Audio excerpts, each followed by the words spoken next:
Good evening, everyone. I want to welcome all of you to the 2021 Audit and Finance Budget hearings.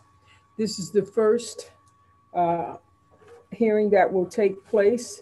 This is session 1. And so I just want everyone to be patient this evening and to understand that we might have a long evening in front of us, but let's just remember, we want to give everyone an opportunity to speak, but at the same time, we want to stay on topic also.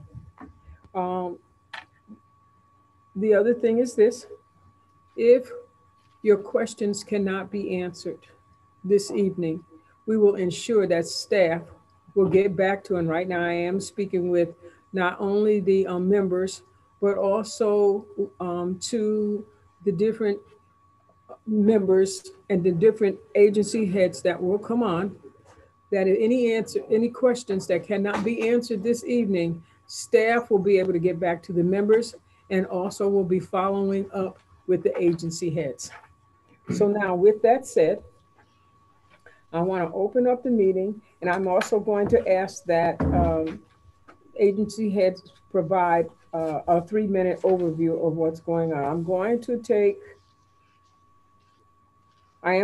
take attendance for the members of the Audit and Finance Committee right now. Matt Peters? Here, Madam Chairwoman. Okay. Mr. Bergdorf? Here, Wanda. Mr. Clay? Here. Mr. Grimm? Here. Ms. Lakakis? Here. Mr. Mayo? Here. Mr. O'Brien? Here. And Mr. Ray Joyce is absent this evening, along with the chair of our of the legislature due to the passing of their mom. And the one thing that I would just like for everyone to do is just have a moment of silence right now for them.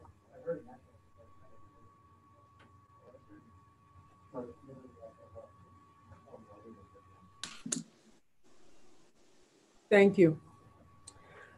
Now I would like to also acknowledge the other members that are with us this evening. So I'm going to go across, and I just would like for you to identify yourselves. The ones who I can see, I'll call your name out, and if I do not, then please at the end acknowledge your presence.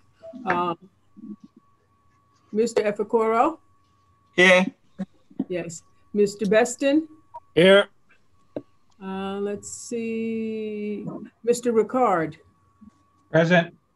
Our majority leader, Mr. Feeney? Here. Mr. Simpson? Here. Mr. Miller? Here. We also have Ms. Chapman? Here. And Miss Carolyn McLaughlin? Here.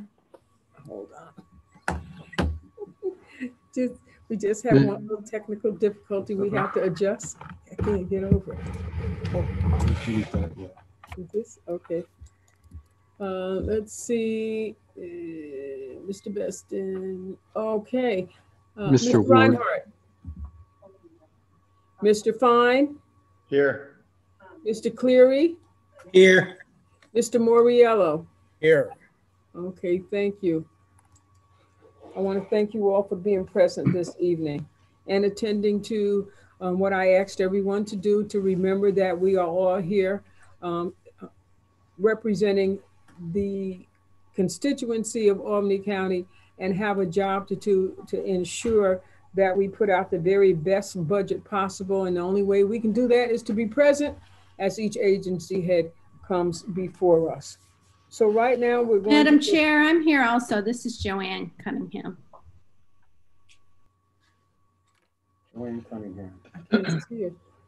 Oh, I'm sorry, Joanne. I'm here. Oh, there she is. Okay. I was off video because I'm freezing and have my coat on.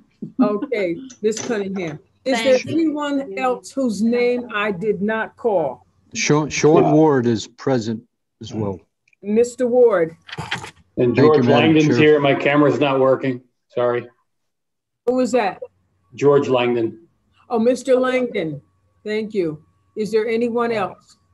Dustin Reedy is here, Madam Chairwoman. Mr. Reedy is here. Is there anyone else?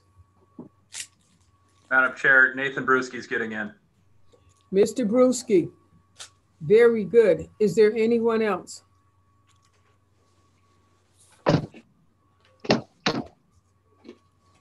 Very good. All right, we are going to get started now, and we are going to start with the county exec's office. And I would like to, whoever is going to be representing, please announce yourself and your position with the particular agency and provide a 3-minute overview. So I'm starting with the county executive. Good evening, Madam Chairwoman. This is Daniel Lynch, the Deputy County Executive. I'm up here with a mask to ensure safety, obviously. I'm here with Commissioner of Management and Budget, Sean Thalen, and Deputy Commissioner of Management and Budget, David Riley. And I appreciate the invite, Madam Chairwoman, and members of the legislature to address you all this evening.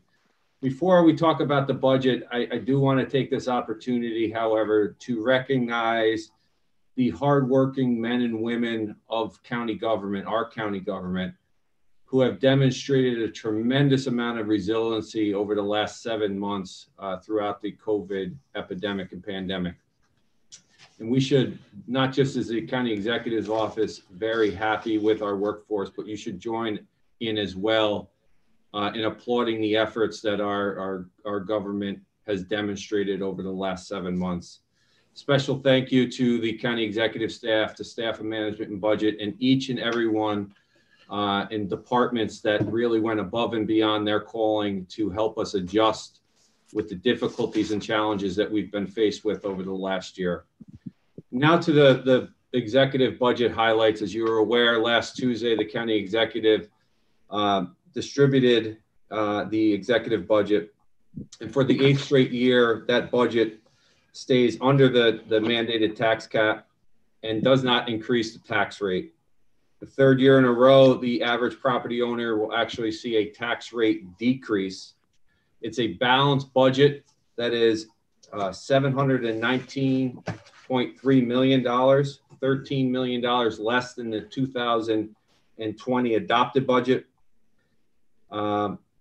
Doing so through these difficult times and presenting this balanced budget without the need to have layoffs or cuts in any of the essential programs or services that the county delivers, all being done during a global health crisis and an economic crisis. So just to get into a little bit of numbers, in 2021, we have budgeted sales tax down 6.33% off of the 2020 budget, and hotel occupancy tax down 33.3% off of the 2020 budget. Sales tax receipts obviously are a generator of our main generator of our revenue here in the county. We're down 8.9% to date through 3 quarters, which is the equivalent of $19 million from January 1 until the end of September. So next year, we have budgeted $18 million less in sales tax receipts, $3 million less in hotel occupancy. We were very creative and, early on in the COVID pandemic, we put together a hiring freeze across the county. We brought back the committee to fill vacancies, which has really demonstrated long-term savings this year into next year. And we offered all county staff early separation, potential of early separation through a program we called ESP, the Early Separation Program. And through a canvas of all county workforce, we received over 100 inquiries from employees that had interest in this program. And working directly with each department head, we evaluated the positions that were recommended for separation to make sure that those departments could continue on in future years and absorb the work and make sure that they can maintain the high level of services that our residents deserve and have come to expect here in Albany County. And through that process of working directly with each department head, we were able to allow 72 employees of our county workforce to separate. This is a big deal because after all said and done, it will be a savings going in through 2021 of over $5 million. So those 72 positions, as well as some additional ones, will not be funded in the 2021 budget. And it allows us to close some of the gap in our lost sales tax revenue. The budget does use $3 million in undesignated fund balance and also $5 million in designated debt reserve. This budget also includes 2% raises across the board for both non-union and union workforce to keep in line with the cost of living. And as you guys are all very aware of, 80% of our total budget comes from mandates, the majority of which are unfunded. 60% of that comes from state and federal mandates, and the other 20 from local laws, resolutions, and charters in the charter. This is a budget that the county executive and his staff and the staff of management and budget are extremely proud of.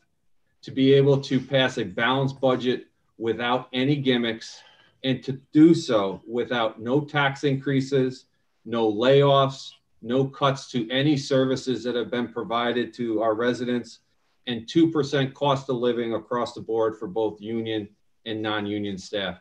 I look forward to, as a designee of the county executive, and working directly with you all over the next several weeks so that we can have a strong adopted budget. Again, continuing on the hard work that's been laid out for you all through this executive budget. If there are any questions, I'm available to do my best to answer any of them, Madam Chairwoman.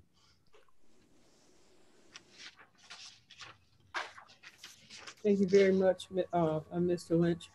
Right now, I'm going to open it up for questions. I see Mr. Peter has his hand up. And Chair, I recognize Mr. Peter right now. Thank you, Madam Chairwoman. And thank you, Deputy County Executive, for being here with us tonight. Overall, I'm pleased with, what I'm seeing in the budget and everything of that nature. I just have one specific question for you, and then one that I'm asking all departments. So I guess one's on the budget as a whole.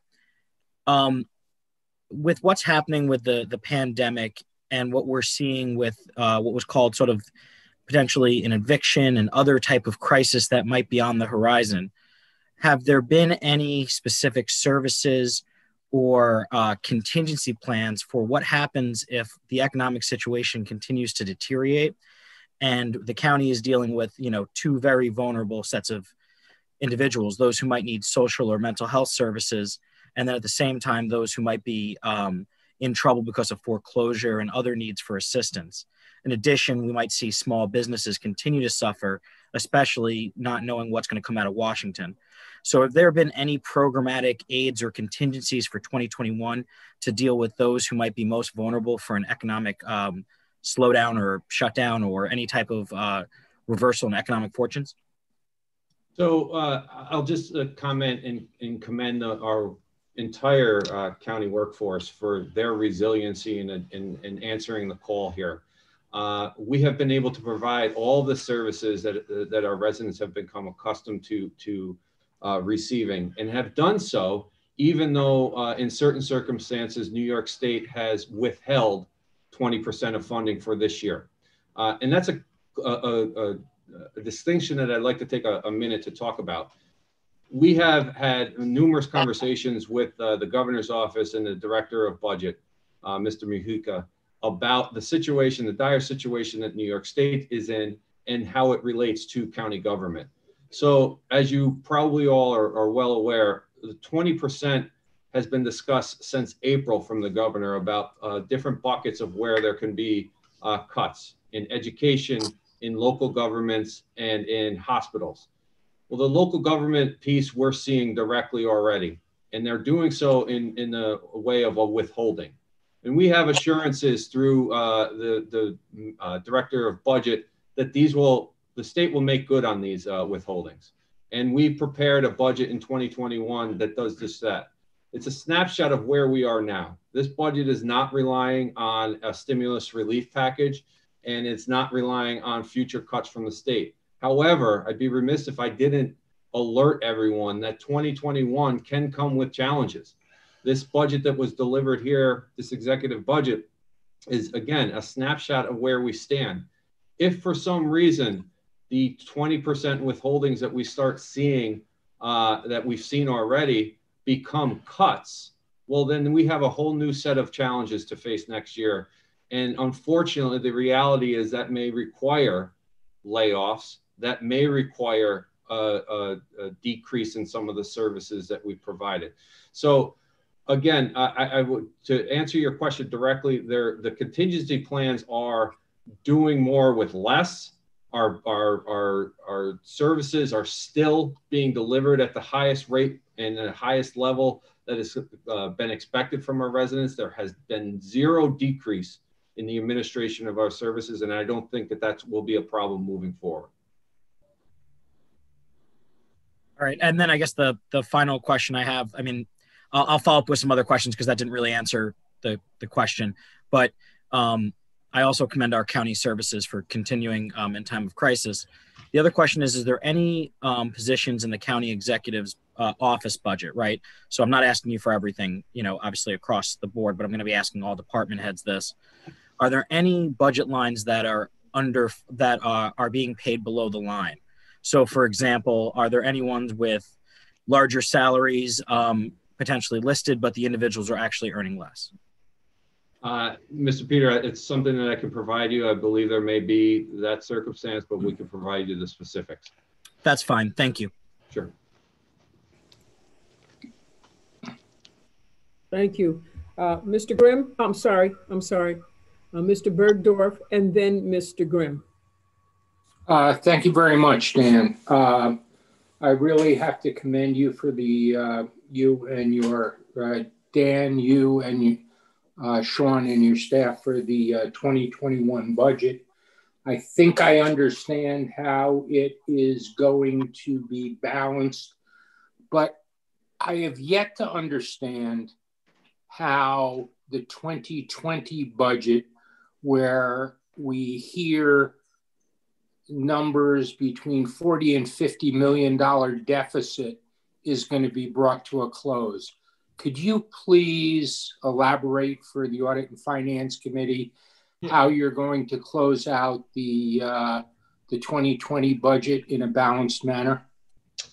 So Paul, I think I'll take that one a little bit easier over the Deputy County Executive here. And yes, like, you know, $40 to $50 million definitely was a number that we were looking at. And definitely could still be even a number that with the state withholdings that by the end of the year that could be close to that number. What we have done, and we worked with the comptroller's office and instituting, you know, the committee to fill and reconstituting that and making sure that positions are, one, looked at for necessity, two, are looked at for their funding source, and three, looked at just in general for needs. You know, salaries are 130-ish million, with fringe probably up over close to 200 million of the total budget. So slowing down that process naturally gives you a savings. You know, reimbursement aside, you get that. You know, some of that is not a whole dollar for dollar. Besides that, you know, we looked at other effective measures to try to hedge this. With the comptroller, we looked at you know, shoring down and extending payables to help our cash flows in that regard.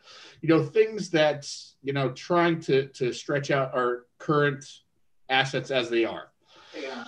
You know, I think the Deputy County Exec mentioned, you know, the third quarters, we finally finished out 8.3% year over year down. You know, what does that equate to us? Probably good $4 to $5 million net. Okay. You know, down. So when you start taking out the distributions, you're looking at a $3 to $3.5 hole that we're filling on that regard. Level that with the 18 million that we were down for the second quarter. You know, you start adding these things up, especially the hotel occupancy tax. You know, that we took you know, in great consideration when planning our 2021 number. That's 3+ change million there.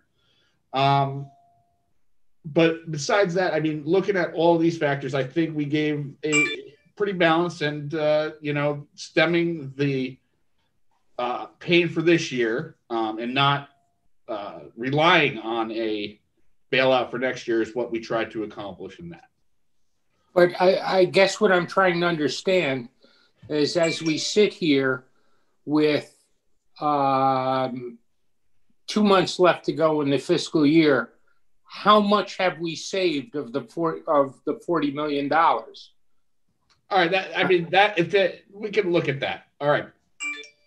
Well, you want how much of the 40 million? Well, I mean, I guess I'm, you know, at the end of December we do a reconciliation, and are we going to be pulling another $15 million out of the reserve, or what is the plan to get us through a balanced budget in 2020? I understand. I like the budget for 2021, but you can't look at it in a void without knowing where you are in 2020 and how you're going to pay your bills.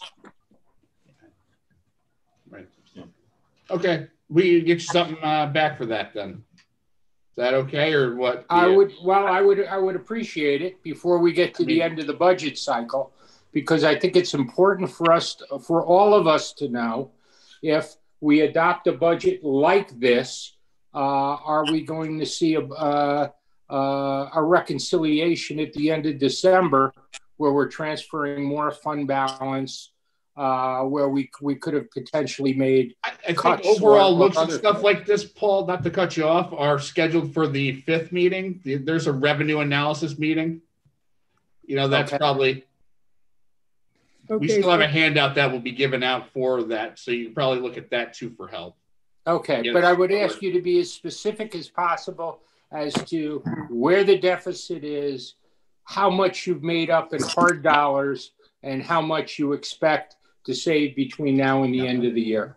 Okay, thank you, Mr. Bergdorf. The one thing I want to remind all of our members of is that all of the questions that are being asked tonight, they may not be able to be answered tonight, but staff will be following up with the agency heads and will be providing the information at a later date. So now we're going to move on. Mr. Grimm. Thank you, Madam Chair. First, a question. Madam Chair, per your request, members were asked to pre-submit questions to the website, which I did. And I wondered how they're going to be incorporated into the hearings. Right now, you do have the floor. You can ask your question. Okay, I wondered because I did do what you asked. I pre-submitted questions so they would have time to answer. You have the floor. You can ask your question. Okay. Dan, you said 72 employees that took separation money. By my count, that's over $1 million in order to reduce the workforce for obvious reasons to reduce the budget for 2021. But when I look at the proposed budget on page 33, total employees, we go from 2691 to 2686. So it appears we're only going to have 5 fewer employees next year. So didn't we give back a lot of ground when we went to all this trouble and expense of eliminating 72 positions? So, Mr. Grimm, let me handle that one. Yep. So the employees that are represented for the ESP program are represented by $1 amounts in their line. They're still counted in the graphs because they have a funding on them. We've always traditionally counted all the $1 lines in those numbers. So you're saying we're actually going to have fewer than 2686 employees, even though we definitely have fewer bodies than that, and it's a greater differential than just the 72 because we have other departments that have traditionally carried those $1 lines. Because we added a lot of employees. I think health department, social services relating to COVID, and also indigent defense. we've added a lot of employees for next year. So I really want to know what is the actual number of employees that we're going to have in the 2021 budget, because apparently that's not clear. Would you like me to just net out the $1 employees and get you that figure year over year?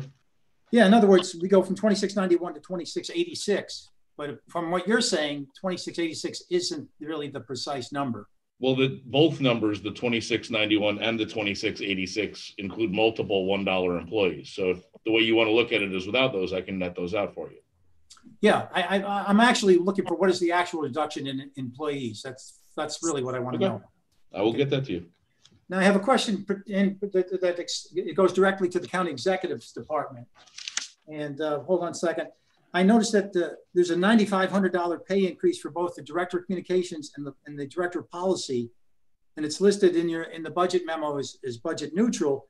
But I look at the overall spending for personnel services in the county executive department, and that goes up $22,500. So how are those pretty substantial raises? How are they budget neutral, given that we are spending more money for personnel services? It's the 2%, Mr. Graham. That's all it is. That's 2% of the personnel line is the difference that you see there. I don't understand. The 9,500 are well above 2%. So there is, to accompany the two merit-based adjustments upwards, are two decreases in salary lines, which are budget neutral.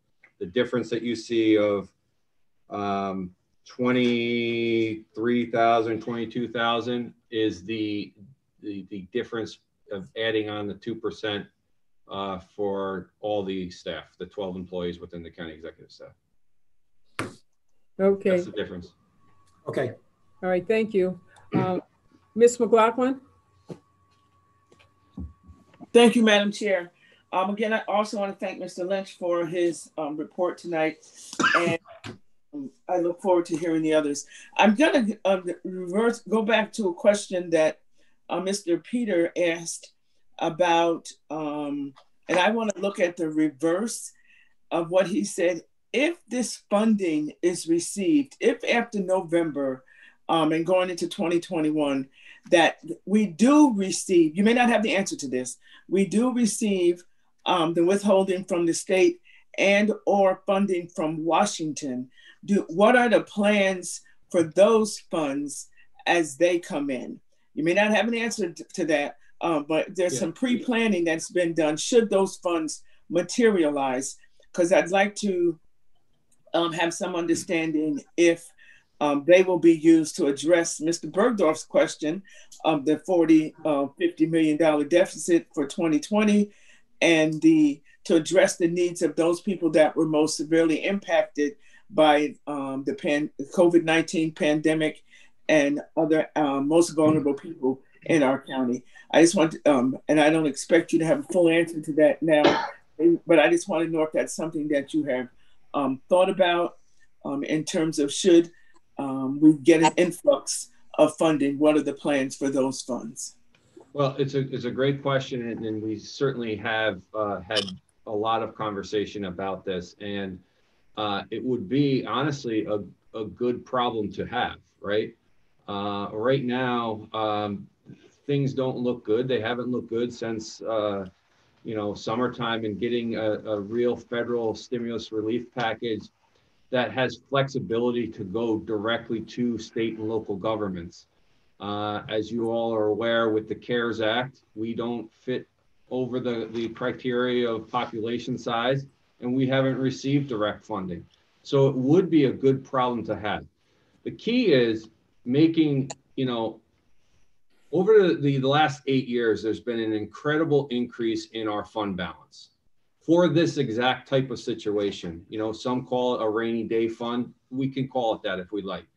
But that fund balance is allowing us right now, as we move forward into 2021, to continue to provide the services that our residents deserve. If we receive some relief from Washington, it would be at first to make sure that we continue to grow our funds, and then look accordingly throughout different departments and analyze whether or not we need additional resources. But I think first and foremost, it would be to replenish the reserve bound, the reserve fund, to make sure that we are in a good position moving forward. I hope and pray that they're able to, you know, the parties that are making these decisions come up with some sort of resolution where we can have that flexibility. We can obviously work directly with the legislature and do a full county analysis of where there may be the need for additional services, but also preserve our place moving forward, that if in fact we face another crisis such as this, we're in a position to have some flexibility and move forward. Thank you very much. You're welcome. Thank you, Madam Chair. Thank you, Ms. McLaughlin. Ms. Cunningham? Ms. Cunningham?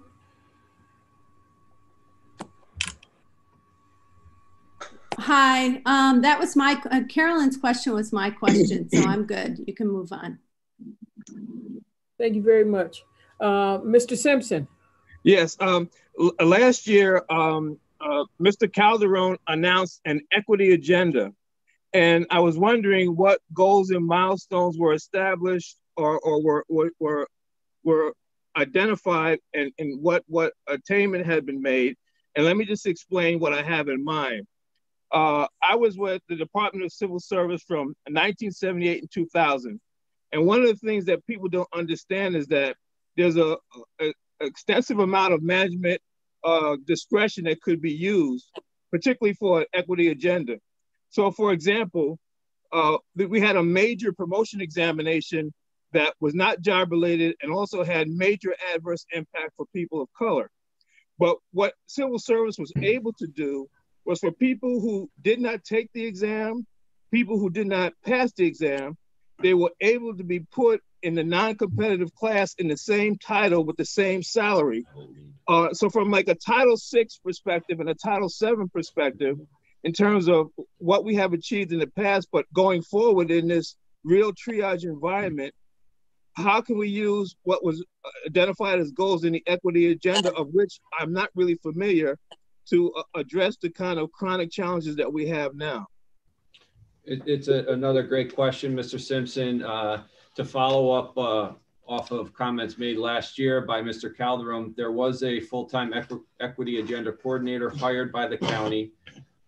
It's still being worked on with the University of Albany. As far as metrics, I would just ask that we get back to you. I'll work with the equity agenda coordinator to give us some metrics.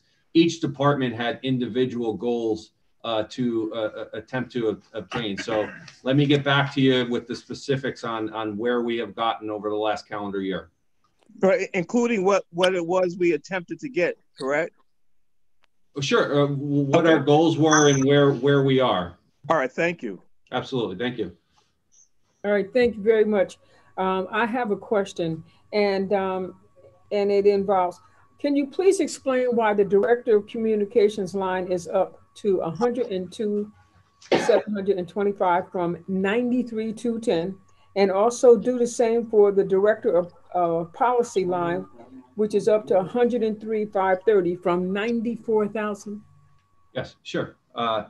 Madam Chairwoman, the county executive took the opportunity to reorganize and restructure his department. Over the last year, there's been some loss within the department. A longtime counsel to him had moved on for a different job. This is a restructure. And yes, there are increases in those two individuals, but their responsibilities have really come to light and been demonstrated over the last year, last 7 months. Our Director of Communications is a job well beyond just advocating for the county executive. It involves every single department within the executive branch. And our Director of Policy, both the Director of Policy, both our Director of Communications have been with the county executive for over 8.5 years. They are vital pieces to the success of not just the executive's office, but all of county government. And we believe that was warranted. And with those two increases, as I mentioned earlier, were two decreases of lines to make it a neutral move within the office. All right. Can you also explain to me, what is the fees for services line used for? and just provide a basic breakdown for the cost. So it's a great question, Madam Chairwoman. We'll give you a specific breakdown over the last, year or two of the types of things that the county executive has used that line for.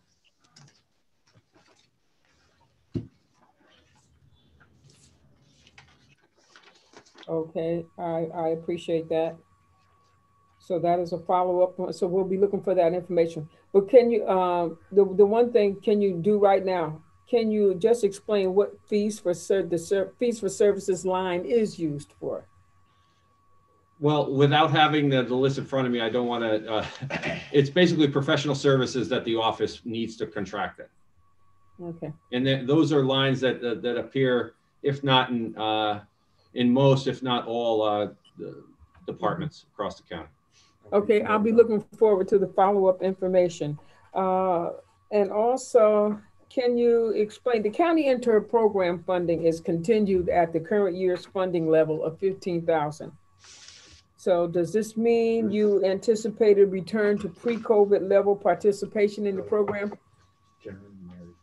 Yeah, for next year, yes. And yes, we are interested and as we work directly with you, Madam Chairwoman, over the summer, we found a way that we could provide some, level of an internship, albeit differently than years past, but still providing opportunities for our youth. I'm glad to hear that you're hopeful. I'm hopeful also that we return to normalcy next year too. Mr. Bergdorf, I'm going to allow you to ask this last question. Yes, and this is really a follow-up to the 2020 and 2021 budget. Sean, Dan, can you tell us how much federal COVID aid we got, and also how much state COVID aid we got for 2020, and what is anticipated in 2021 to offset increased costs in the budget? Okay, we can do that for you, Mr. Bergdorf. Thank you, Madam Chairwoman. Thank you. I have two other questions for you. What are the 3 vehicles used by your department? And can you explain why they are listed in the Sheriff's Department? 3 vehicles in the Sheriff's. Where's that at? So there's 3 vehicles in the Sheriff's Department, Madam Chairwoman?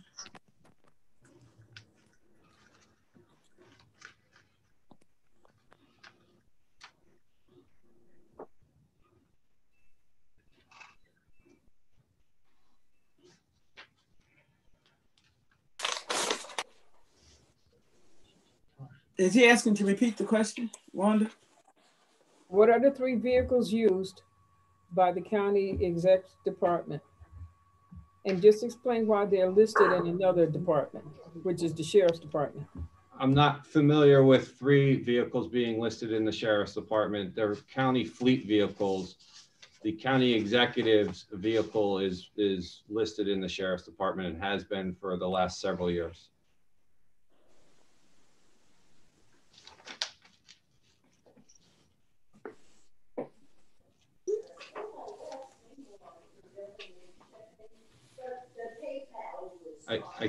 I think you're still on mute, Madam Chairwoman. I can't hear you. Oh, I'm sorry. So you said that the one vehicle that's assigned to the Sheriff's Department has been that way for several years. What That's about correct. the other 2 vehicles? The other 2 vehicles are fleet vehicles, part of the county fleet, that are used on as issues come up for local travel to and from meetings or to events. They're utilized for those purposes. All right. So can you tell me why the other vehicle is in the Sheriff's Department? That's a question that we could get back to you. It's probably a question directly. You probably better ask with the sheriff as well. Okay. I'll allow that. And I have one more question. Please explain the reason why the senior policy analyst position is down to 71 167 from 75 to 771. So as I indicated, the county executive did a reorganization of the staff. We hired 2 younger policy analysts in order to provide the merit raises that we thought were due to some of the senior individuals within the department. We balanced it off of the reduction of 2 lines. Okay, thank you very, very much. I just want to say this, the employees of Albany County have worked very hard and have worked under really strenuous circumstances over the past 6 months since the COVID started. So we would publicly like to state that we are proud of the work of the employees of Albany County. And so we'll just be looking for the answers to the questions that have been put forward to you, and we will get back to staff. Thank you very much, Madam Chairwoman. Thank you, everyone. You're very welcome. Thank you, Dan. All right, now we're going to move on to the county clerk and Mr. Hidley. Hi, Madam Chairwoman. Thank you very much. It's an honor to be with you this evening. Can you hear me? Where is he? Can you hear me? I can hear you, but now I'm trying to see you. Well, I can see myself.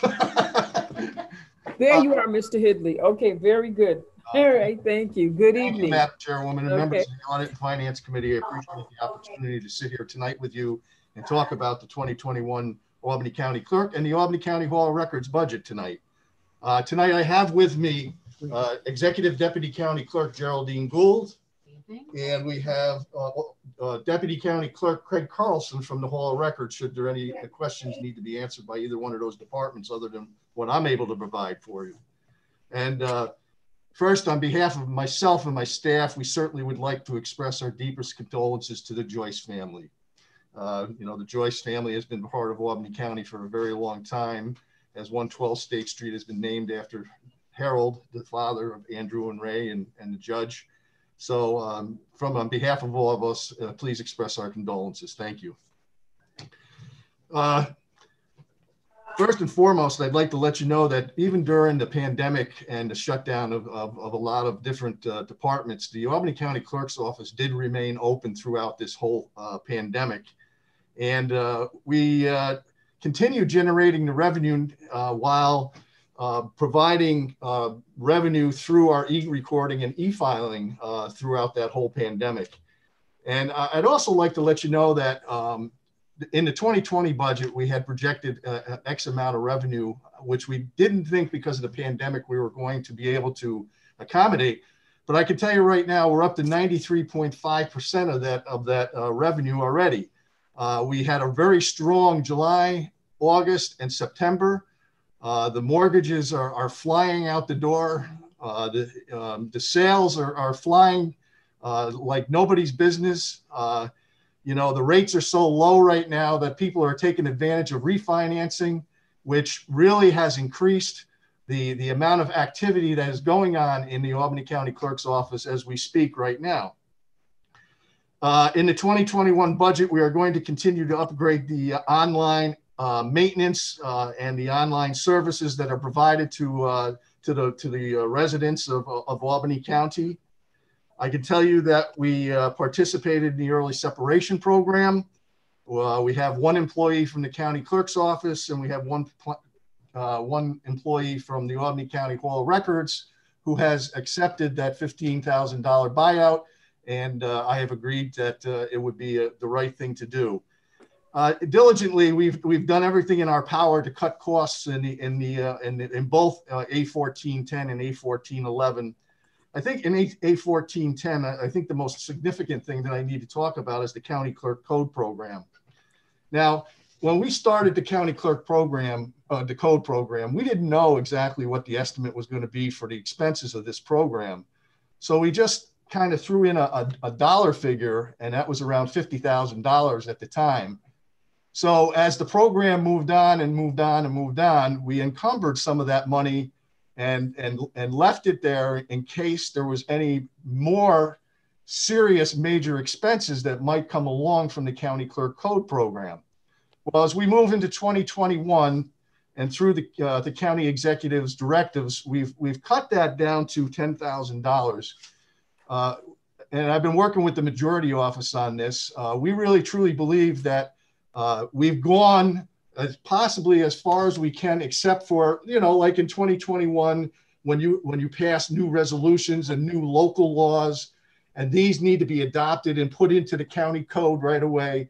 We believe that $10,000 should be enough money to cover those expenses for 2021.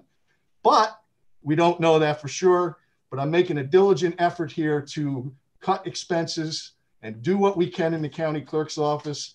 We've gone away. We haven't hired anybody. We've left line items open to help assist with the county executive's directives.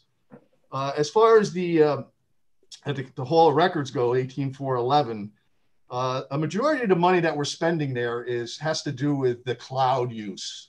As you know, we are progressing and we are moving along with coming up with the times. And a part of that is, licensing agreements in order to get our county agencies what they need to do as far as online information. We're assisting, we consistently are helping out with, our county agencies to upgrade their systems to make requests a lot more easier for them and make delivery time a lot quicker for our laborers. We are currently, just so everybody is aware of it, we are currently still working with the town of Colony on the 2020-2021 Local Government Records Management Improvement Fund grant. The state of New York, as you heard from our deputy county executive, the same thing happened to us with that grant for 2020. They have cut 20% of the amount of money that we were able to spend on the balance of it anyways. And we're going to be able to do that. We're going to cut back some of the mapping that we plan on doing. The town of Colony is completely is done. We've worked with them and finalized everything. We're completing our pistol permit program, and we're working very steadfastly to hopefully in 2021, hopefully apply for a new grant. And this time it would be a shared services grant with the town of Guilderland. So that would mean in the past 5 years that we've worked with 3 different municipal agencies in Albany County to upgrade their programs and systems, and also update the programs and systems here in Albany County to the best of our abilities to better serve our public.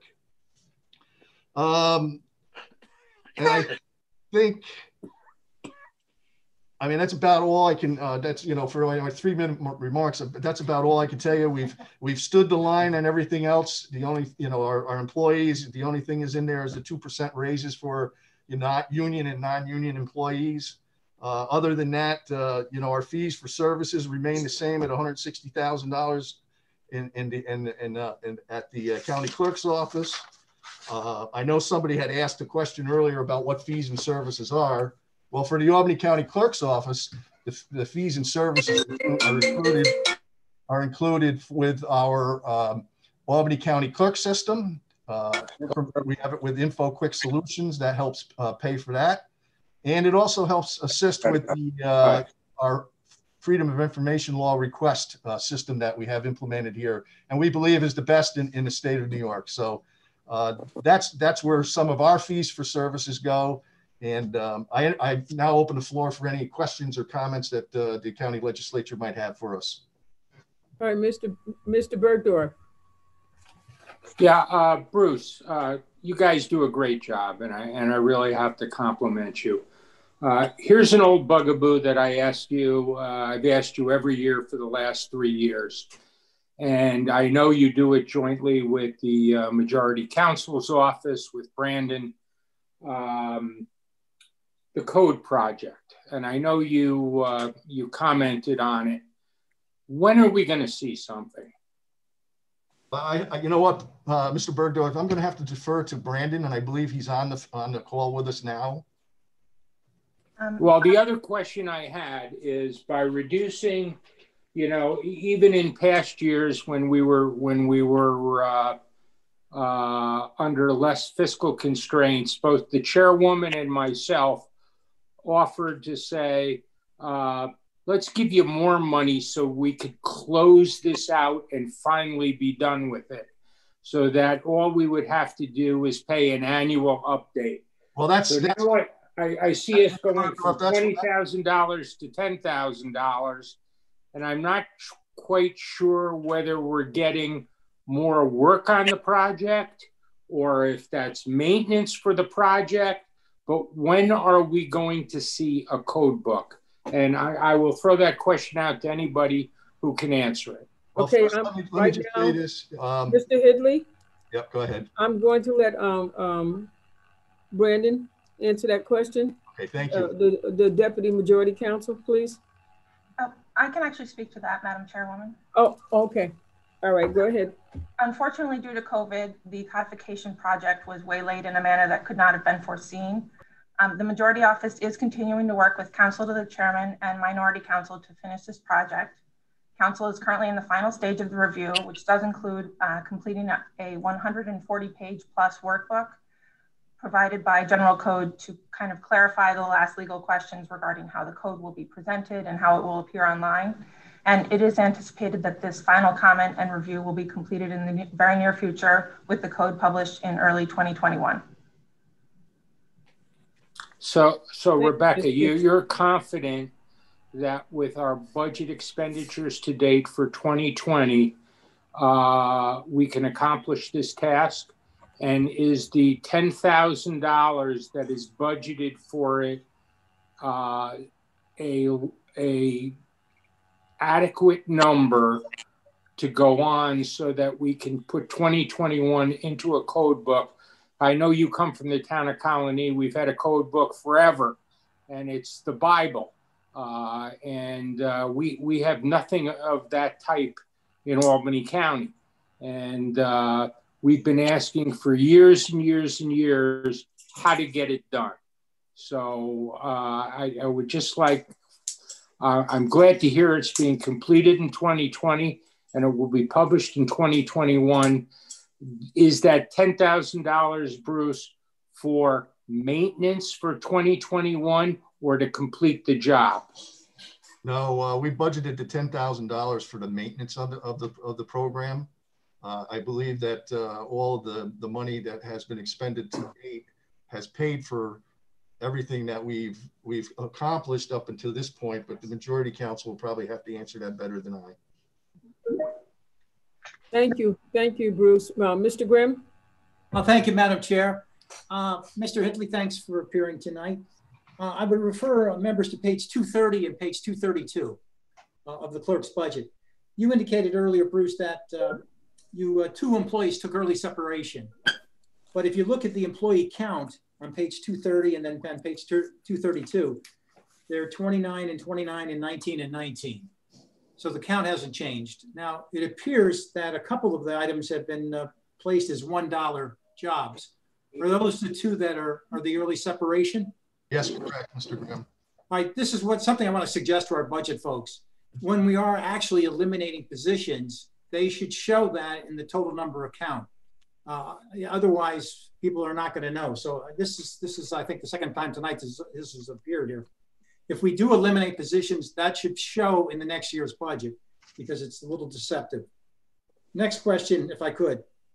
Your budget does not propose any new hires, but in your narrative on page 228, you say you're interested in creating a new position in court records. Can you explain that, Bruce?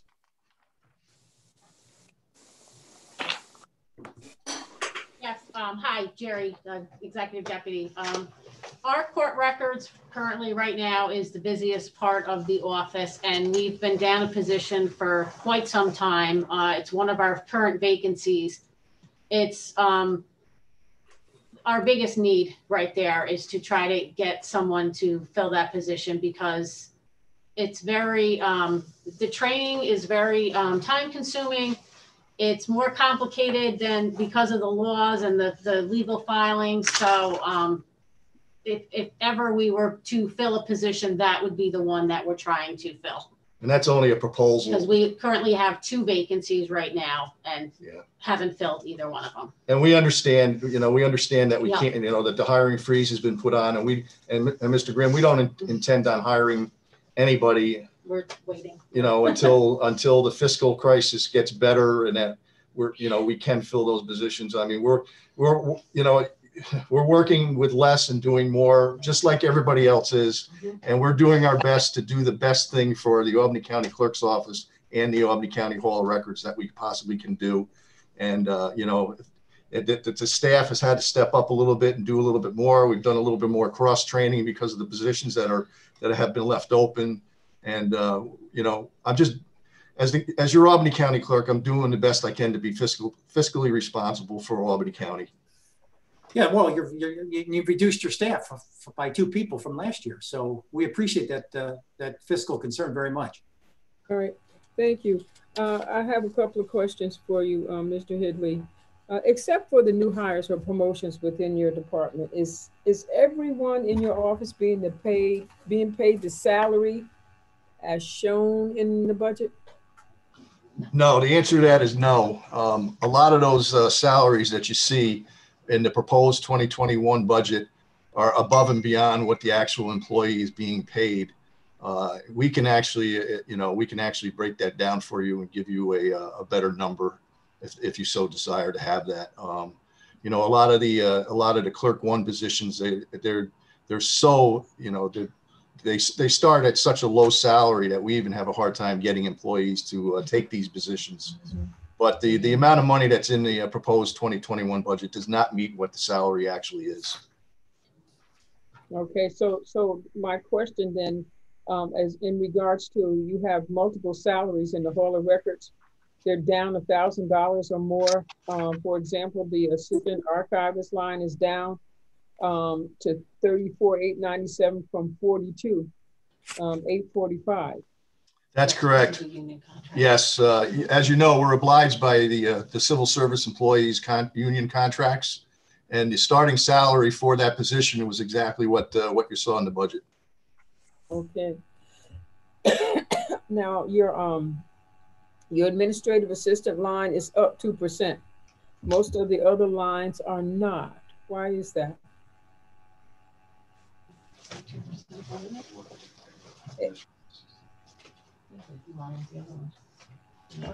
Actually, to be honest with you, Madam Chairwoman, the administrative assistant one is not.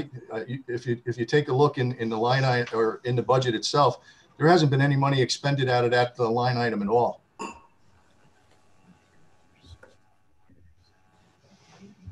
So that's the 2021 $62,000. That all went back to the county. We didn't touch that at all.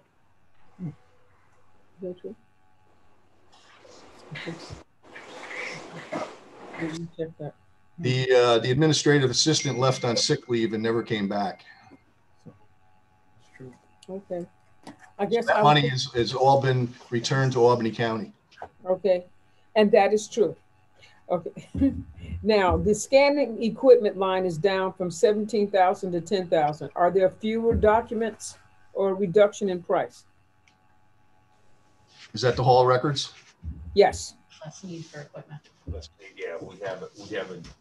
We didn't need as much equipment this year because they've upgraded the equipment Through our grants. Through grants and stuff, so we don't need as much. Right, because we were typically trying to raise the standard use for each employee by getting scanners, new computers, new this, new that. Now I pretty much upgraded everybody to the point where they are completely upgraded, and we don't need that kind of money. And especially with the grant programs we've been involved with, the scanning of documents, it has changed our world completely.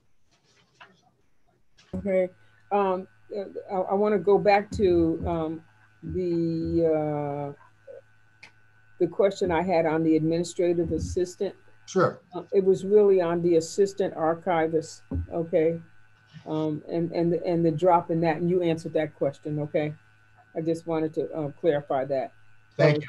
Okay. Now, why are the fees for services down to $127,265 from $482,000? Fees and services from last year to this year. It went down. The awnings, we reduced it by $10,000. No, that's a $300,000 difference. The grant money. Yeah. Oh, I'm sorry. Part of it was grant money. We don't have current grant money for 2021. Right. Yeah. Did you hear that, the response? Madam Chairwoman, did you hear that response? Could you repeat it? There was grant money in the previous budget, and we don't have one yet for 2021. But the grant money, when it comes in, goes into fees for services. All right, now I'm going to ask you two quick questions on the property repair and equipment. Equipment repair and rental is down from $37,168 to $23,350. Property repair. Yes, we requested less money for maintaining the building. Once again, the purpose of that was try to eliminate as much dollar value as we could for the 2021 budget to assist with the fiscal problems that we're having. And myself and the deputy county clerk took a look at that particular line item, and we reduced it so that we could help out. And we're gonna try to stay within that budget. Not try. We will stay within that budget amount when we need to go out and do any kind of repair or rental work. Okay, so so you believe that the equipment is in good condition? I would say it's probably in the best condition it's ever been. Okay. Thanks to all of you, by the way. Okay, all right. Can you just explain to me why the electric line is up 5,000? I'm sorry, which line was it? The electric line is up 5,000. The expansion is now included. Yeah. It's due to the fact that the expansion project was completed a year ago, and now the the electric and all the other amenities that are in that building are now included in the 2021 budget. Okay. Are there any other questions from members? If not, we're going to bid Mr. Hidley adieu. Thank you, Madam Chairwoman, and thank you to all the members of the Audit and Finance Committee in the legislature. Thank you, Mr. Hidley. Good night, Bruce. All right. We are now going to move on to the district attorney's office. And, Madam Chairwoman? oh, there you are. There you are. Can you hear me? I can hear you. You're a little muffled, but I can hear you. I'll take my mask off. Can you hear me a little better now?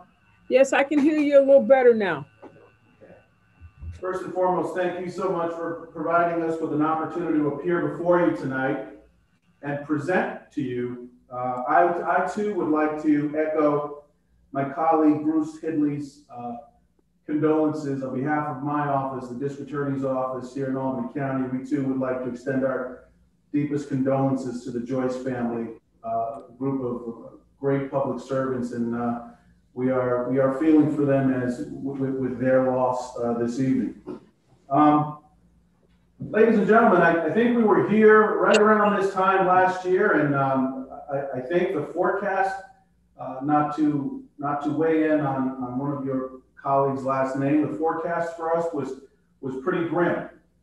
We had just experienced the reforms of 2019, and the office was steadfast in moving to fall within compliance as of January 20th. We appeared before you this time last year requesting your assistance in getting us and providing us with the resources to get us into compliance for 2020. And thankfully, you were able to do that, and you continue to engage with us, and you've continued to work with us, and we appreciate that.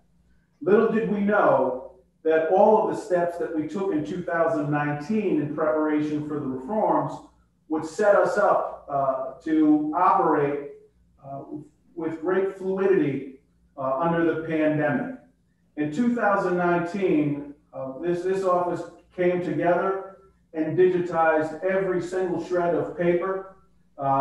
And we are operating in the greenest environment that we've ever operated in this office. And while that is a a great environmental achievement.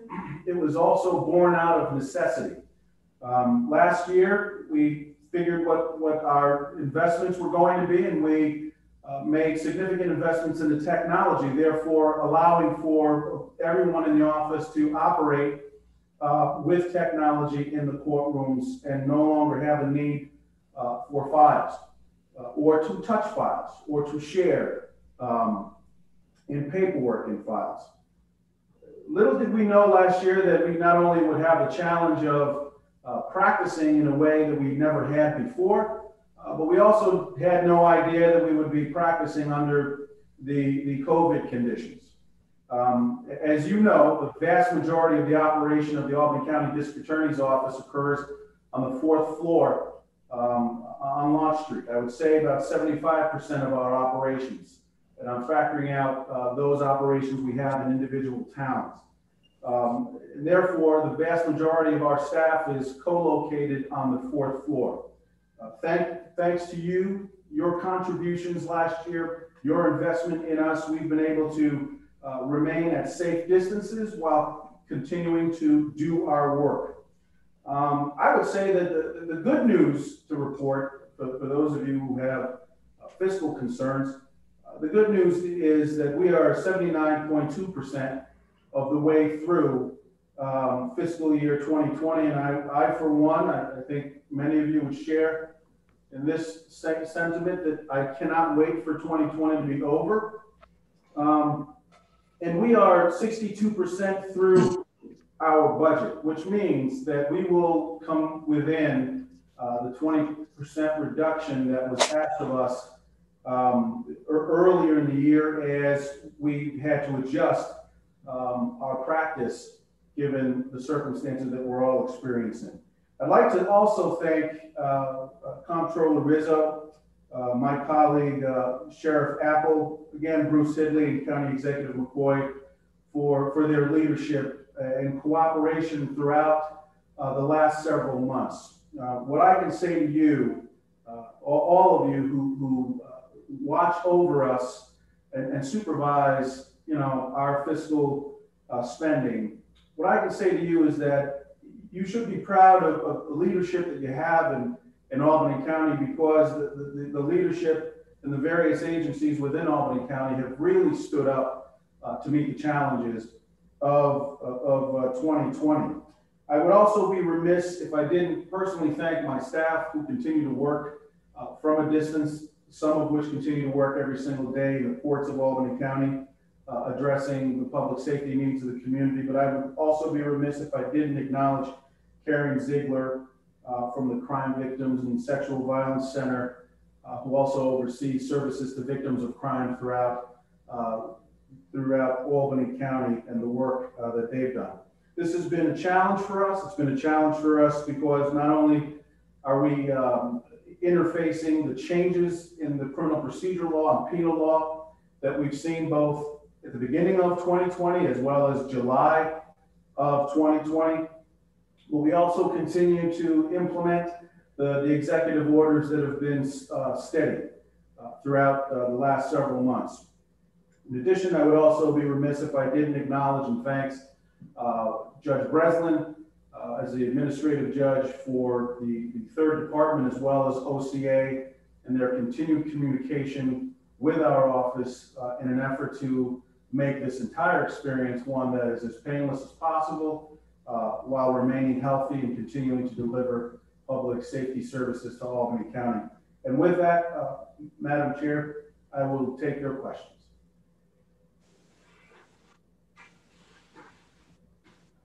All right. You're really so very far away. I see you as a little dot, but okay. What I would like to ask you is, we know with all of the different the reforms that have gone on. So with all the staffing changes that have taken place during 2020, are you comfortable that the staffing structure will be able to accomplish the mission of the office with respect to the criminal justice reform? I think what we've managed to do so far, I think I'm going to move just so that you you're better able to hear me, and I apologize.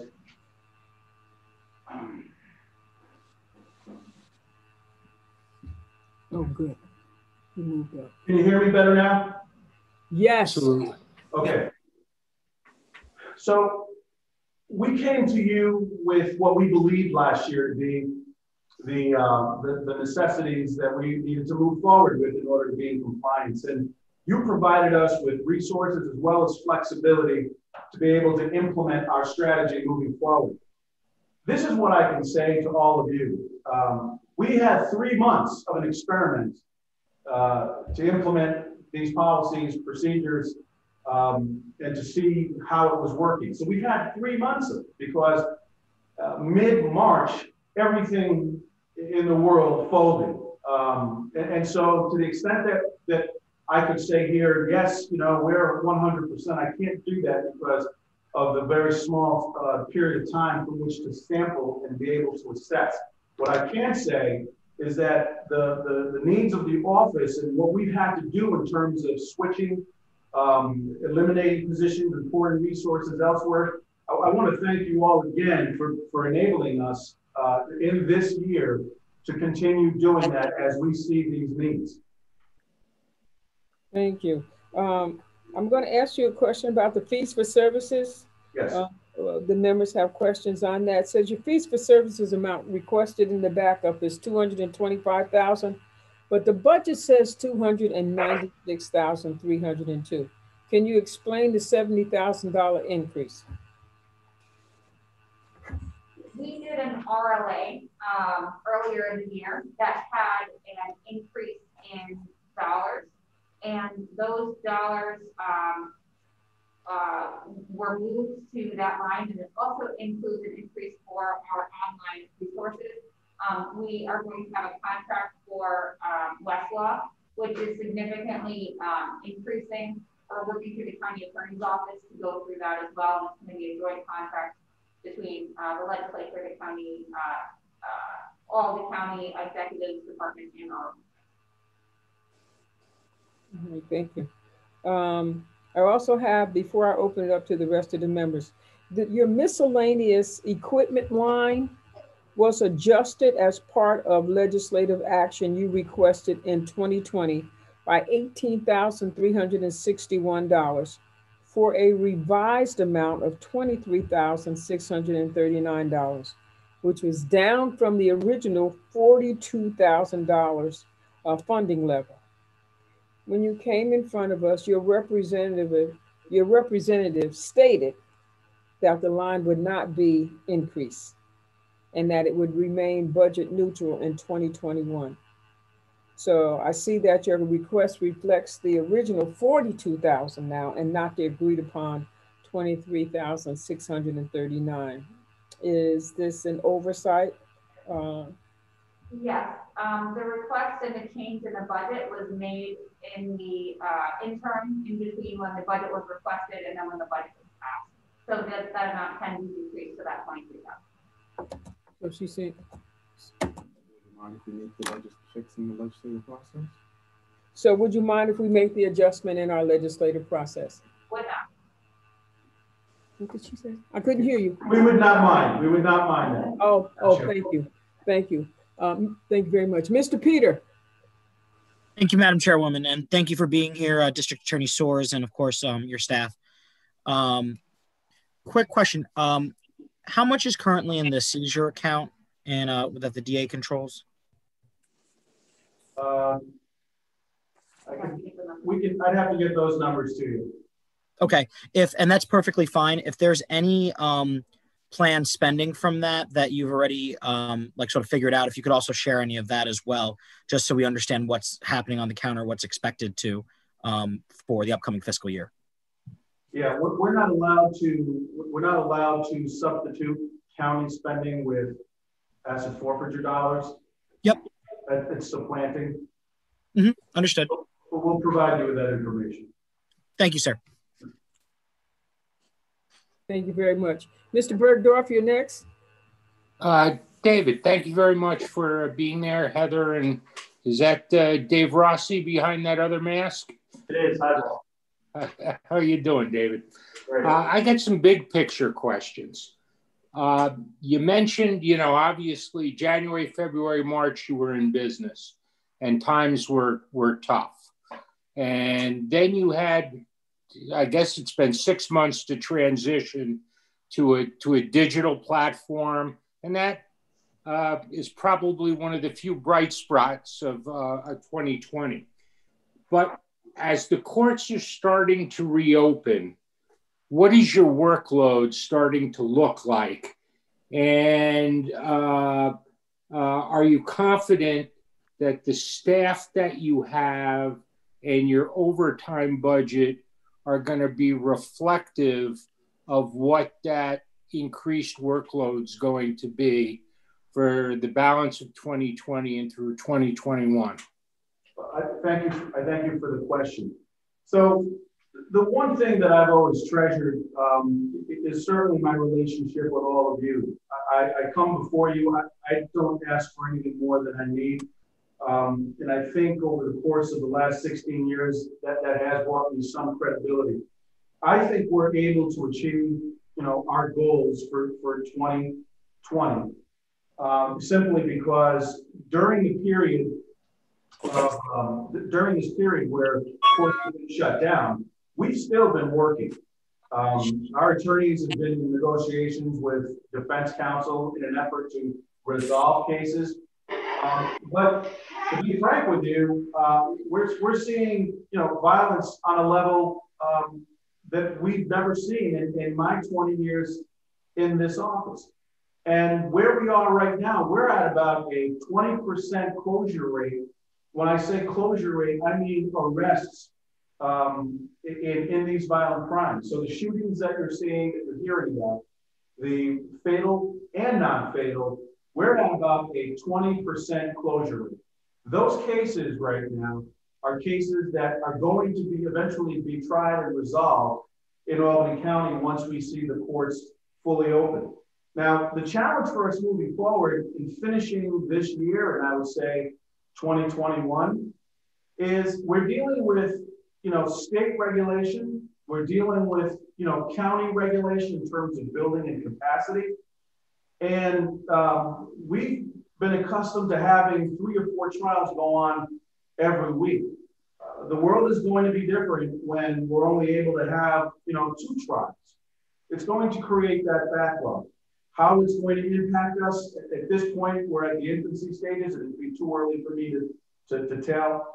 But I assure you that if we sense that an alarm needs to be pulled, we're not shy at all from reaching out to you once again to provide the kind of support that we've always relied on. But so far, so good. We'll keep our fingers crossed, and we'll continue to make the progress that we've been making. I just have one follow-up question. I'm not sure I heard you correctly, but you said, and I may have transposed my numbers, you said we were 79% through the year and you were 62% through your budget, or was it 67% and 79 or 72%? Which was it? It's 79.2% of the year, but 62% of the budget. And the reason does that mean there is a possibility that you will not expend your entire budget and you may have something to add back to the close the deficit in 2020? That's precisely the direction I think things are going. And I would have given you a different answer if OCA decided to lift the curtain and just open up all of the courts. But because we're dealing with restrictions, we're restricted to the number of people that we can have inside my building. We're also restricted to the number of people that we can have in the courtrooms across the street. So I believe the fact that we're moving at a much slower pace, I believe that the budget that we have for the year will be successful in using this budget, but also perhaps returning some money back to the county. That's very encouraging. Thank you. Thank you. Mr. Grimm. All right, thank you, Madam Chair. Hello, DA Soares, and folks, thanks for joining us tonight. I want to know a little bit more, because the state mandates, which you've called the unfunded mandates in close succession of one another, is the largest in state history. So we're still stuck with these mandates on your office. But if you look at page 235, your employees go from 86 in 2020 to 79 in 2021. Take me through a little bit about how you processed eliminating some positions given the circumstances that we've enumerated. Well, the flexibility that was provided to us in the budget that we're thankful for all of you passing afforded us, the opportunity to look at and create a different, it was a blank canvas for us implementing this reform strategy. Certainly one of the things that we didn't anticipate, but are very pleased with, was the technology that was provided to us by Sheriff Apple, his 911 system that he's gone from the wired, what is the cable, fiber optic cable, because he went to a 911, a cloud-based system. That system allowed for us to move big material, meaning large files and a lot of data from police departments to the DA's office with much more speed than we had anticipated. And so in terms of looking at personnel, where we believe we could do more and be more efficient with investment in technology, we did that. And where we believe that there was redundancy in terms of personnel, we made adjustments to our lines as well. I'm glad to hear things are less grim. That's very good. Page 236, your fee for services line is up 32%. And I wondered what that was about. Again, that's due to our contracts with LexisNexis and Westlaw for our research that we need, legal research as well as person research. There'll be an increase in that in 2020 or 2021. And that's across the board for all departments in the county. But as Heather stated earlier, what we're trying to do is proceed with an engagement with LexisNexis as one county as opposed to 7 disparate agencies within the county. Okay, thank you very much. Thank you, Madam Chair. Thank you, thank you. I just have a couple more questions for you, Mr. Soares.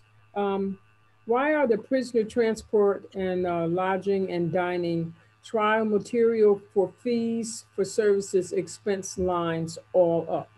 They show an increase of more than $10,000 and some more than doubling.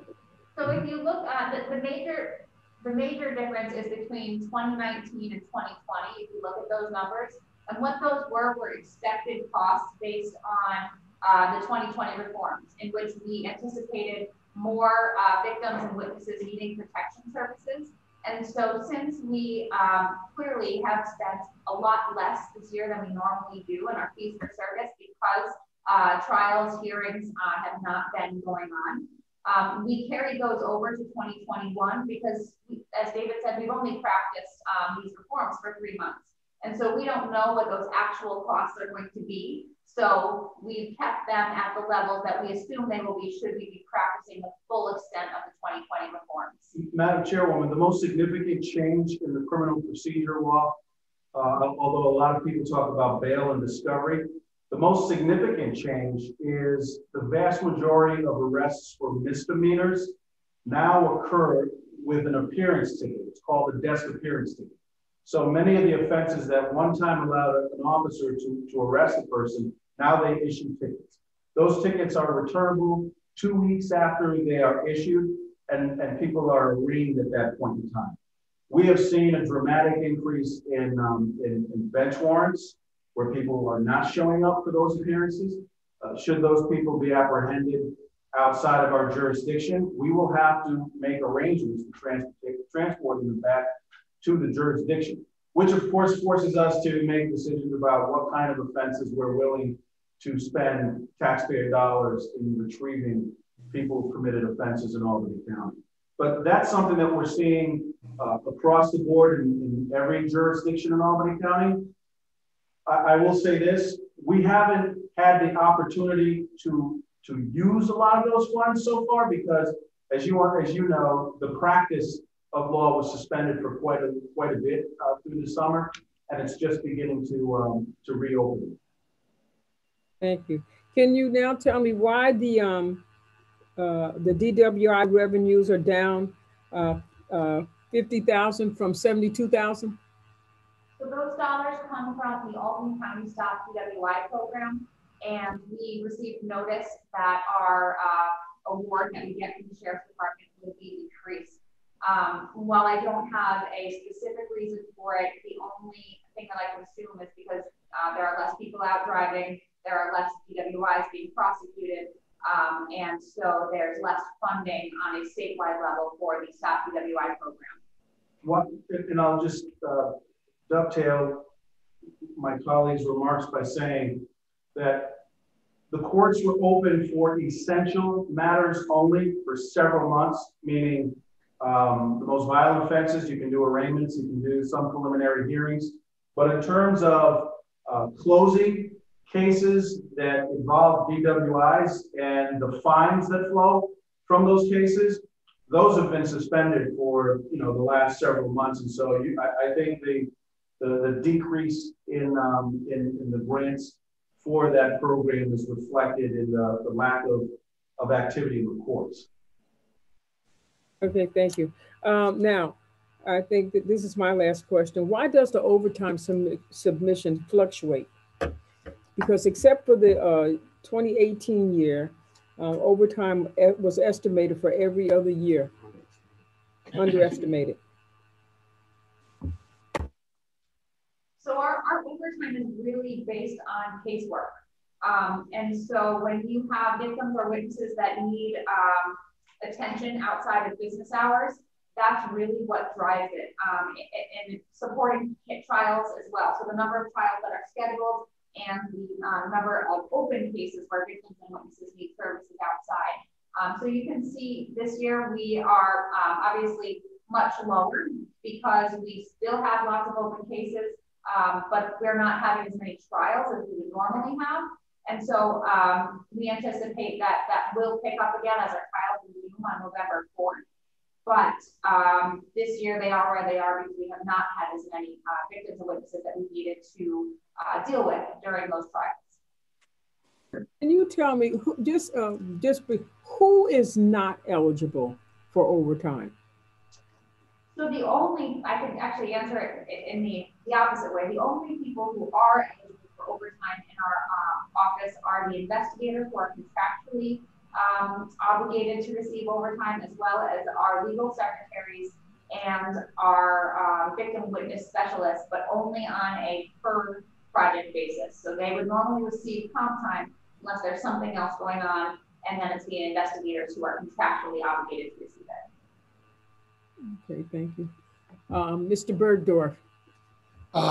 David, a couple of weeks ago, I was talking to Chief John Teal from Colony, and he was talking about the explosion of arrests for illegal handguns, which obviously they have to issue an appearance summons for because it doesn't meet the threshold. And I don't want to get the numbers wrong, but I remember the ratio, and it may be something like this: of 18 or 19 illegal handgun arrests that they had so far this year, only 5 or 6 of them actually came back for their follow-up court arraignment. And for whatever reason, judges seem to be hesitant to issue bench warrants. Is that something that you're finding across the county? It's across the board. And I say this with all respect to those who passed this legislation.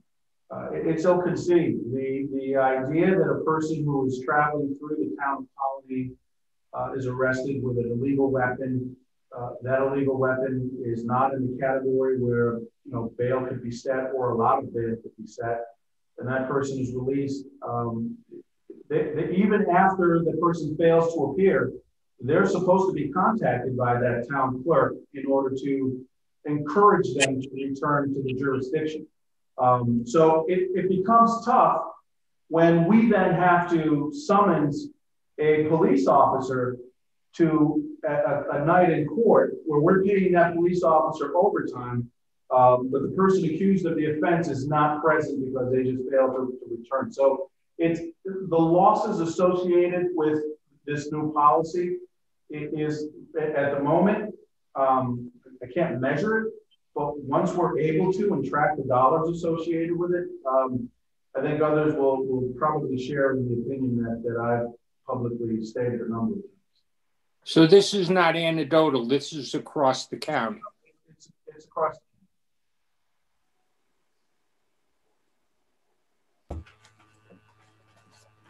Thank you, Mr. District Attorney. I appreciate that. Thank you so much for coming in this evening.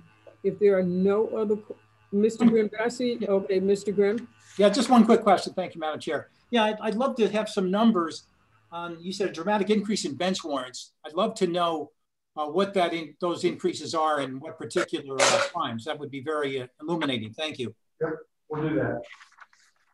I had one question, Wanda, if I could.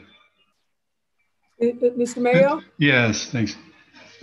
David, I see in your identify by line item all vacant positions, you have inspector is a vacant position, but it's in the budget. Were there two inspectors?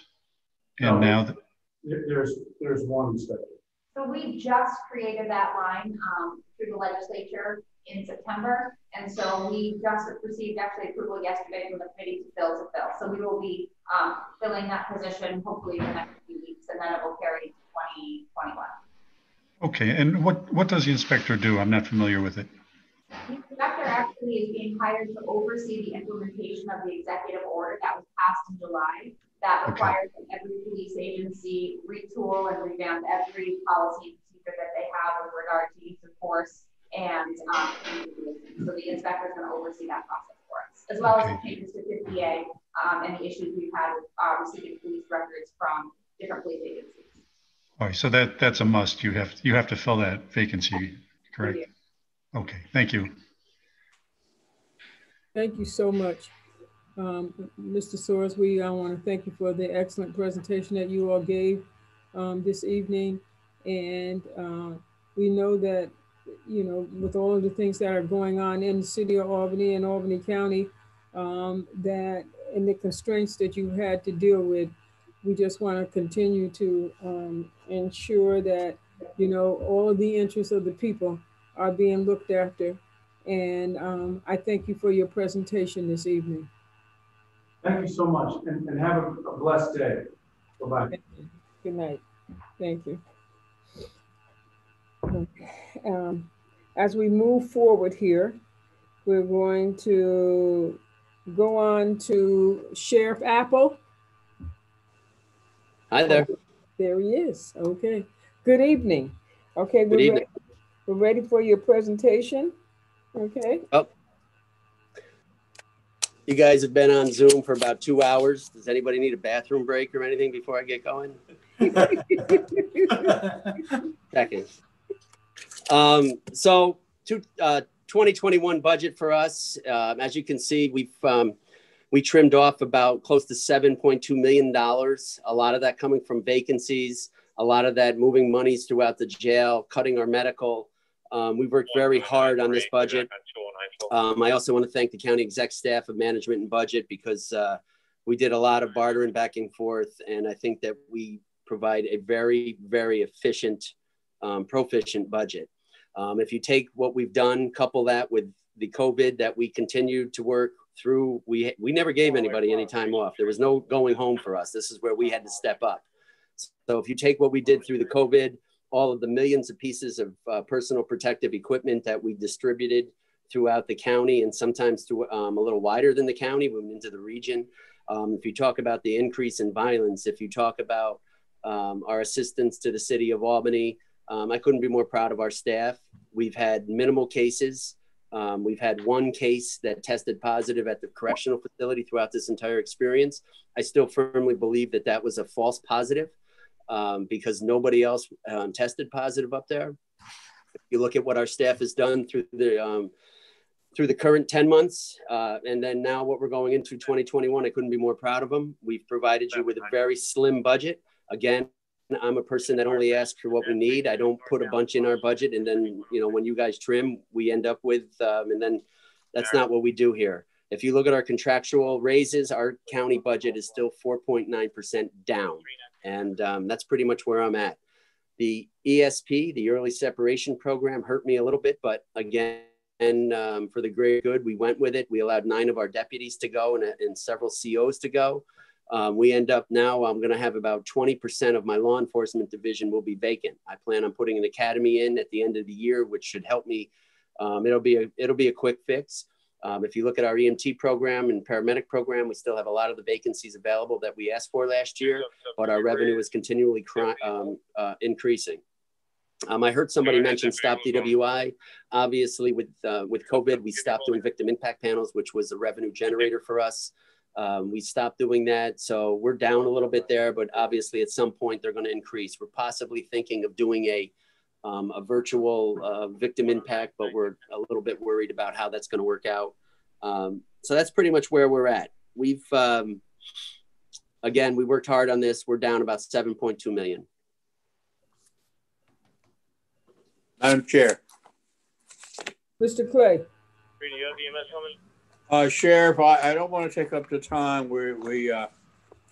But I would be remiss if I did not say, and I did this with David Sawyers, but your department, how many people are? Well, maybe you don't want to say. Have you assigned to work with Albany, City of Albany? How many deputies have? I have roughly 24 a day going into the city of Albany. And as I'm talking to you right now, they're actively working another shooting. There was, Sheriff, that brings me to my point, and I would be remiss if I did not say this. I am really, really upset with what's happening in the city of Albany and our inability to cope with it. I just can't believe that we can have the amount of shootings that we've had, and people have not been held accountable. There was 3 last night. There was 1 before that. We're up to, and you said there's something going on right now. Yes. I mean, this is, I just can't believe it. I can't put my arms around that. That with your department, the city police, the state police, and the feds, that we can't keep people safer than they are. And the reason I'm so upset, because where it's happening at, while I don't represent that district, I'm very active in the church up there. And I have perhaps 1,300 people that go to a church. And we have a senior citizen place right across the street. This is absolutely ridiculous. I just can't believe it. Can you shed any quick light on this without taking too much time? Well, so yeah, I can shed a lot of light on it. So right now what we're doing is we're running tandem with the Albany Police Department. So our guys, South Station and Center Station, they show up and they ride with an Albany police officer. And talking with Chief Hawkins, Hogan, and Chief Donahue, I personally would like to see things change up a little bit, but it's not my city. I think that what we need to do is have an infusion of police. I think we need to separate and allow our 24 officers in there in separate police cars. Basically, we would still assist the Albany Police Department, but at least that way there's a saturation. We're very reactive. And you got to remember, there's still people in Albany PD that are getting mandatory daily. And listen, the Albany Police Department is a very professional police department, and they're working hard to try and protect those folks in Albany City. And the same is for the deputies. But I got to tell you, we still need the community's buy-in. We still need the politicians' buy-in. And there's a lot to this. There's a lot of mechanics that are not sinking. And, you know, I've said it all along that, you know what, we can go in there. If we don't have assistance, we're spinning our wheels. And that's just what we're doing, Mr. Clay. We're spinning our wheels right now.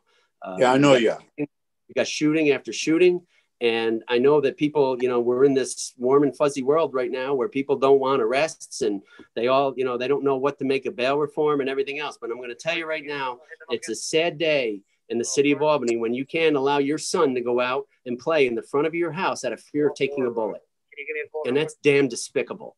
So until we are allowed to go and do what we need to do, unfortunately, this has become the norm, and that is sad. Well, I have people up there who they're even to the point of cutting the lights off when it gets dark. I mean, well, anyway, sure. Thank you. I had a resident reach out to me. Well, it was Jamal Hood, and he said, you know, listen, can you get me some help on my street?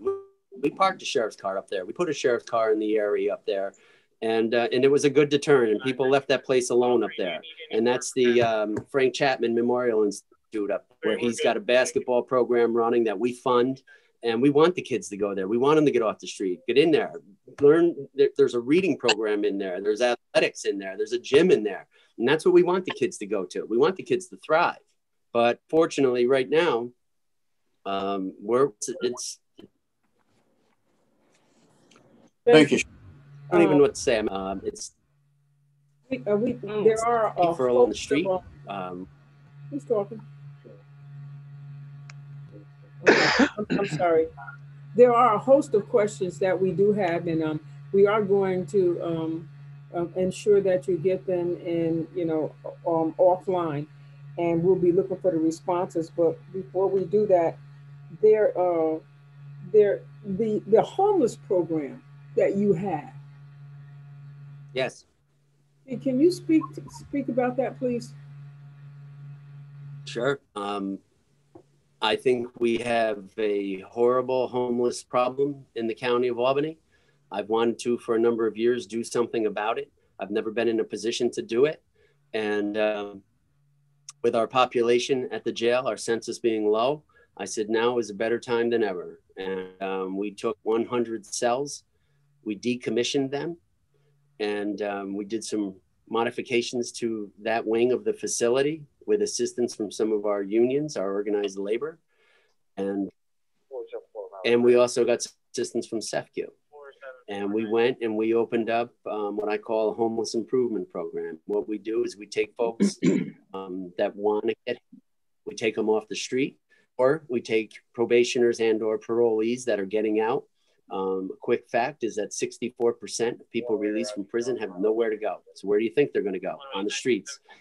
When they get anything from the streets, they're going to go back to what they know. And that's what drives recidivism. I think that we can do better in 2020. That's what we did. We started a homeless program. And as I sit here, we have about 12 to 16 individuals in it.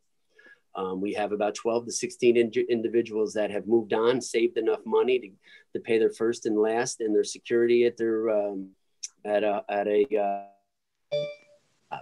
so we some correction positions. We turned them into what I call projects coordinators, and they work with these individuals every day.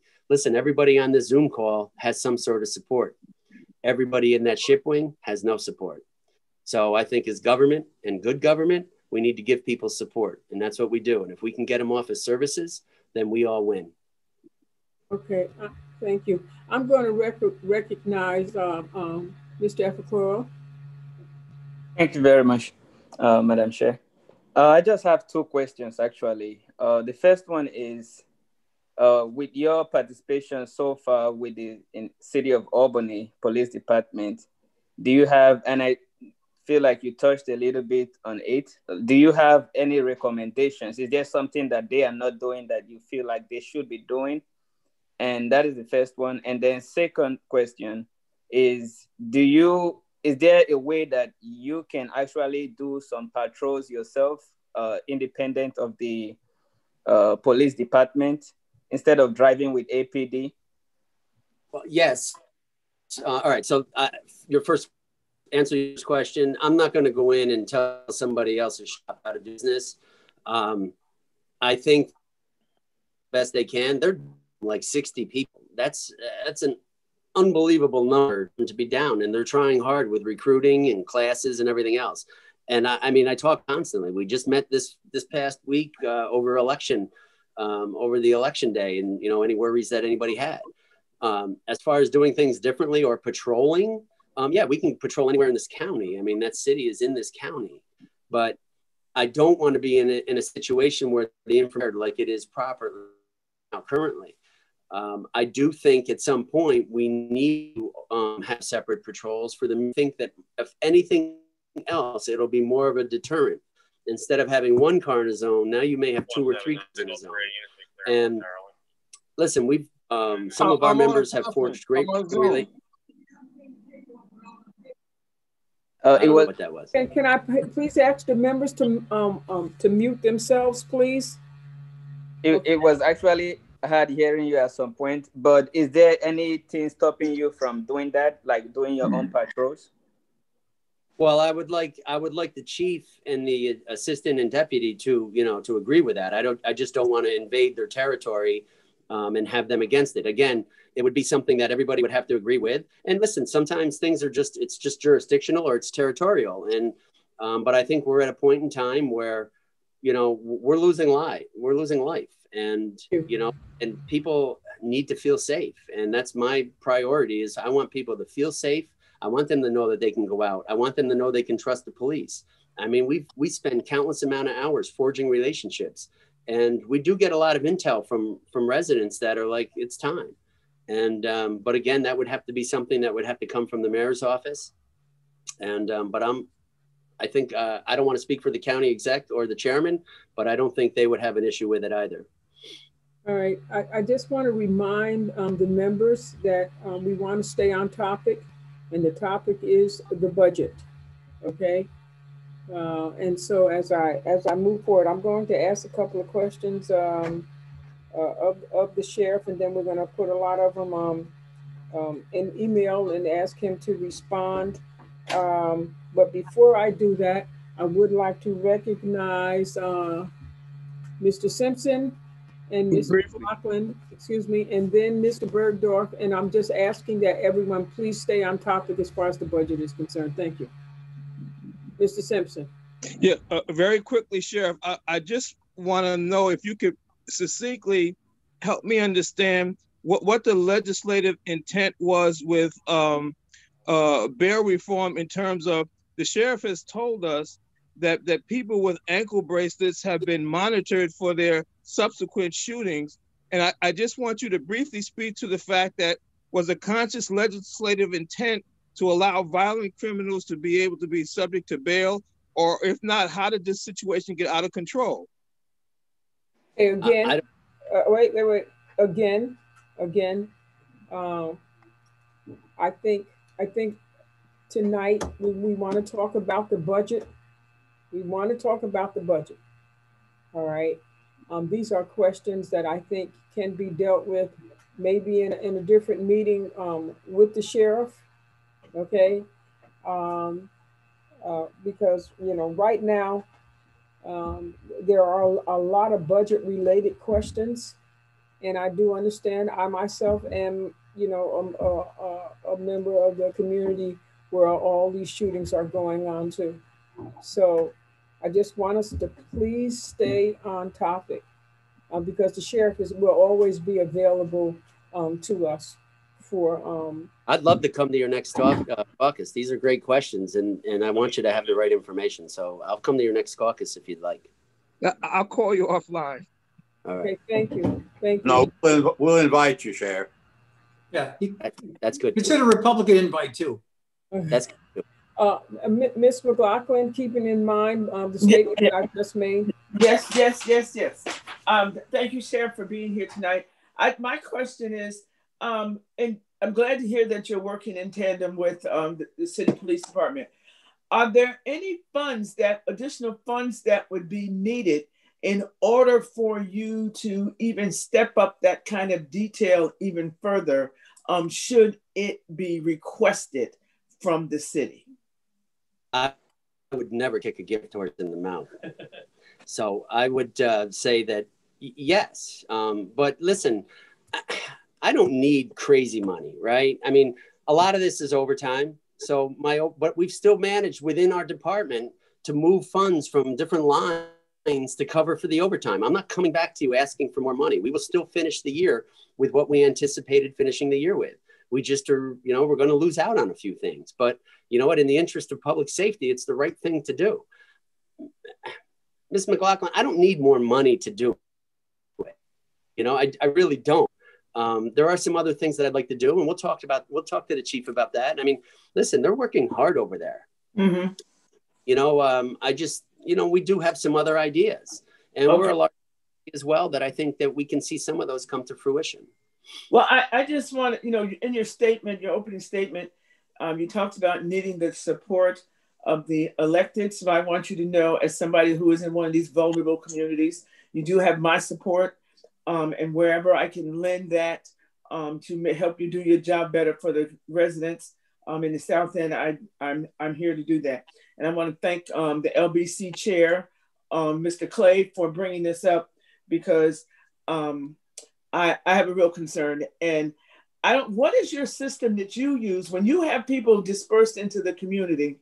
What system do you use to let others in the community know where you are? Because my ringtone is the only thing I know when I find out something's going on. My ringtone on my door. And that's when I get something. And that concerns me as an elected, that when something is within 2-3 blocks from me, that's the only way I know about it. And I have not been informed as an elected official. So do you have a system that you use? So we have an app, a sheriff's app, that we try to keep people up to date with.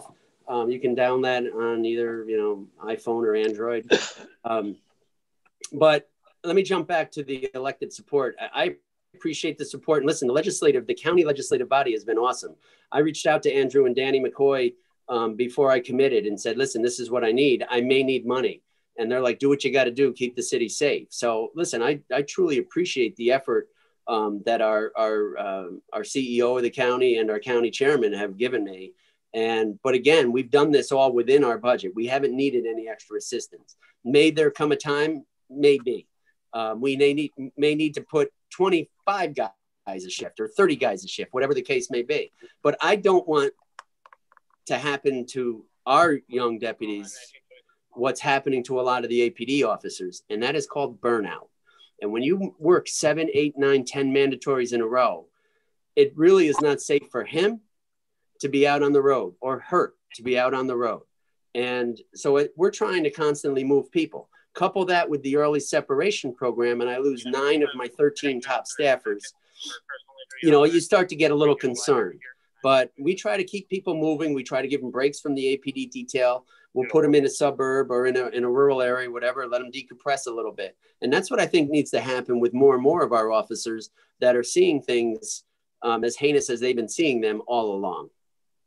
Okay, thank you. Let me say this. There's a real question here.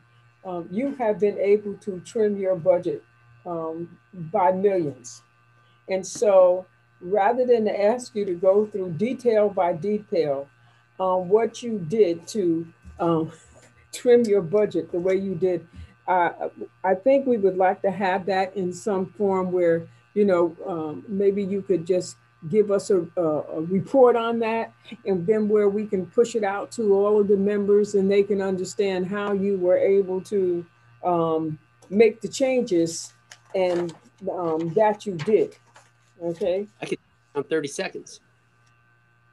Madam Chair, I just have one quick question. Oh, yes, Mr. O'Brien.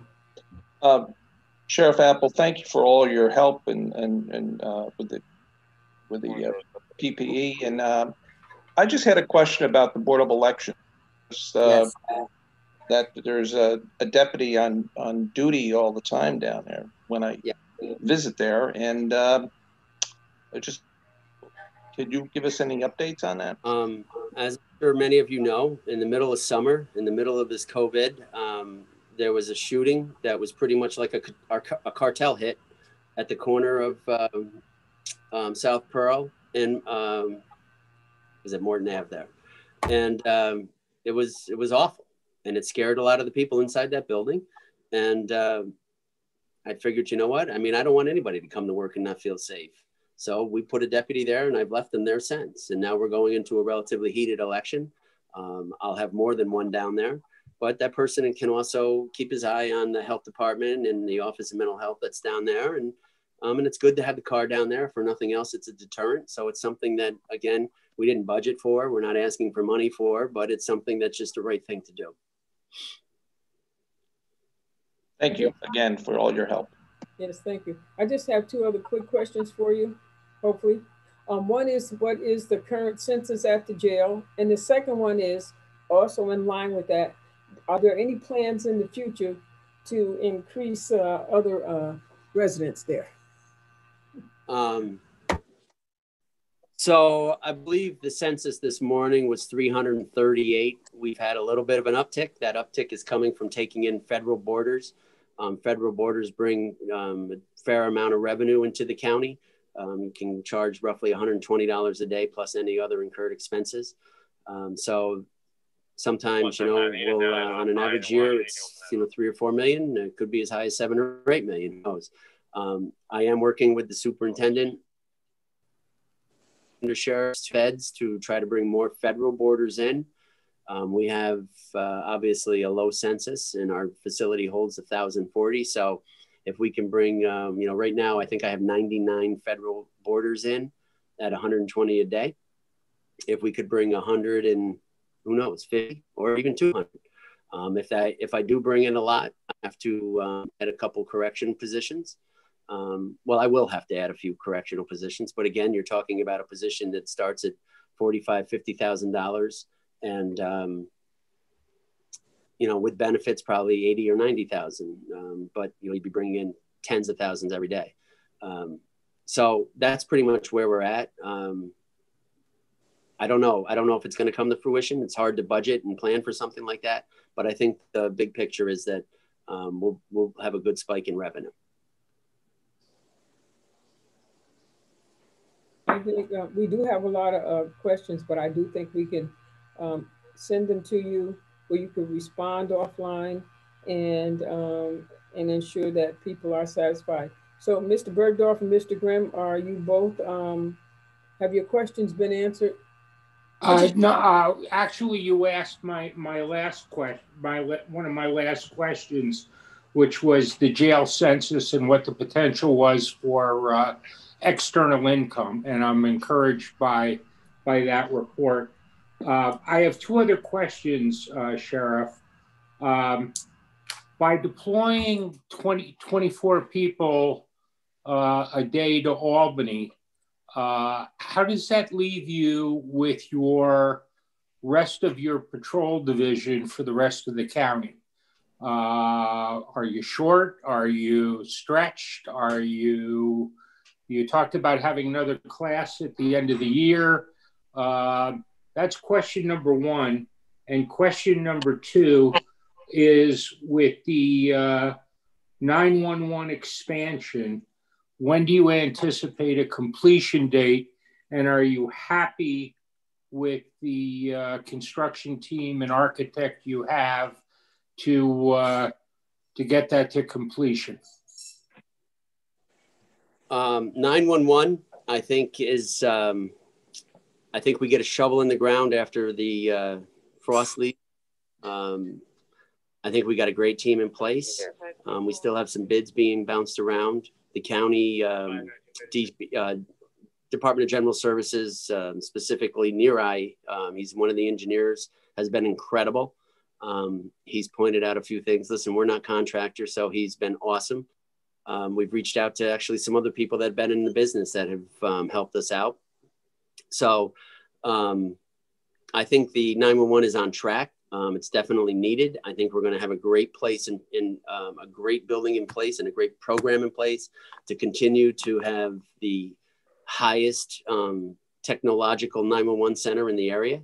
And again, we're building it with anticipation. If other communities have tight times with budgets, they can roll right in. We're not talking consolidation. We're talking shared services. And I think that to have dispatch centers, even though we're not all under the same employee, working out of the same building, they can augment each other in times of crisis, whether it be a catastrophic incident going on throughout the county or just maybe something as horrific as a house fire, whatever the case may be. So I think that'll go decent. Talk about manpower. We're not pushing the alarm as far as being stretched or anything to that effect. I think that if our class goes in with our vacancies, not the ESPs, because we know we have to leave those 9 open, I'll be just fine. And again, you know, I've had no gripes from the unions or anything else. Everybody's working hard. They realize this is a priority, and everybody has the right to feel safe in their own community. So it's not really a concern at this point. Thank you. Thank you. Thank you, Paul. And thank you, Chef. Mr. Grimm. Yes, thank you, Madam Chair. I'm going to stick to the budget question based on your requirements, because I've had a lot to say about law and order that I've been biting my tongue tonight. But Sheriff, I wanted to mention earlier the homeless situation. What are the financial implications of your homeless program? Do you get reimbursed from other sources for taking care of the homeless, or just what are the financial implications? So that's a great question. So your immediate answer is I get about $100 and some thousand only, and that is from a non-for-profit in the area. And we're very appreciative of that. But we didn't, listen, Mr. Grimm, when we got involved in this, we've taken care of criminals all our life. We've never had anything to do with the homeless. So this was a learning curve. And I credit the people that we brought in to help us run it. Many of them have fought their own demons and are now living a healthy and productive life. And that's what everybody wants to do, right? Mm-hmm. So they have been able to, we know there's grants out there. This year we anticipate chasing them. And I'm glad you brought up that, because I failed to mention early on in my opening remarks about, I think 5.3 million in grants are coming in through our department next year, which will offset a lot. A lot of that includes election day money for overtime. And a lot of that is COVID expenses. So off topic from your homeless project, sorry, but I wanted to get that out there. Mm-hmm. But no, we don't have any other monies coming in, but I want people to look at this quantitatively. And I want you to understand that when somebody is getting help and they're getting services and they're not going in and out of ERs and they're not bouncing in and out of jails, those all have a value, right? So we're taking people that would get out on the streets or be out on the streets, homeless, maybe committing crimes, whatever the case may be, and we're putting them in, we're giving them a place to stay. But all we ask for you are a couple small things. We want you to show some progress, and that you're willing, A, to get a job and maybe get off benefits and have your own sustainable housing and live the dream that everybody on this Zoom call lives every day, hopefully. And that's what we're doing up there. We've changed a lot of lives. And yes, it's coming at somewhat of a burden to the taxpayer of Albany County. But again, if these folks aren't coming back to jail, we're keeping them out of ERs and not hitting Medicaid or Medicare. And we're keeping doctors freed up and nurses freed up and correction officers freed up and cops freed up. I think those all have a quantitative value as well. Well, you're a remarkable sheriff. I really appreciate you. So as we get ready to move on to the coroners, Sheriff, I just want to thank you because I have to say that you are very creative. I know how many years you've been around a while, like some of the rest of us, but you view public safety from many different aspects.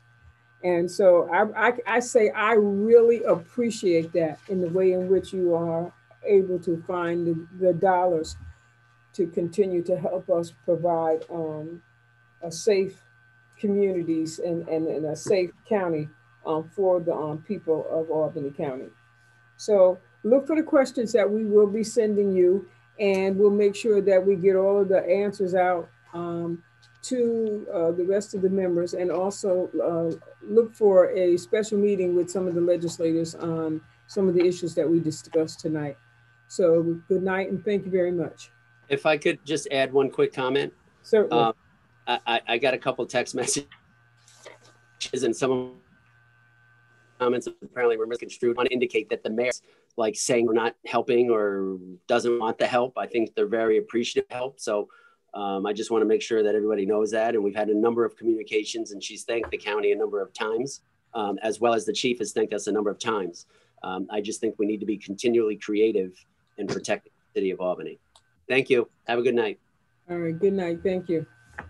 We're going to move on now to Mr. Kavanaugh. Tim, there you are. You're muted.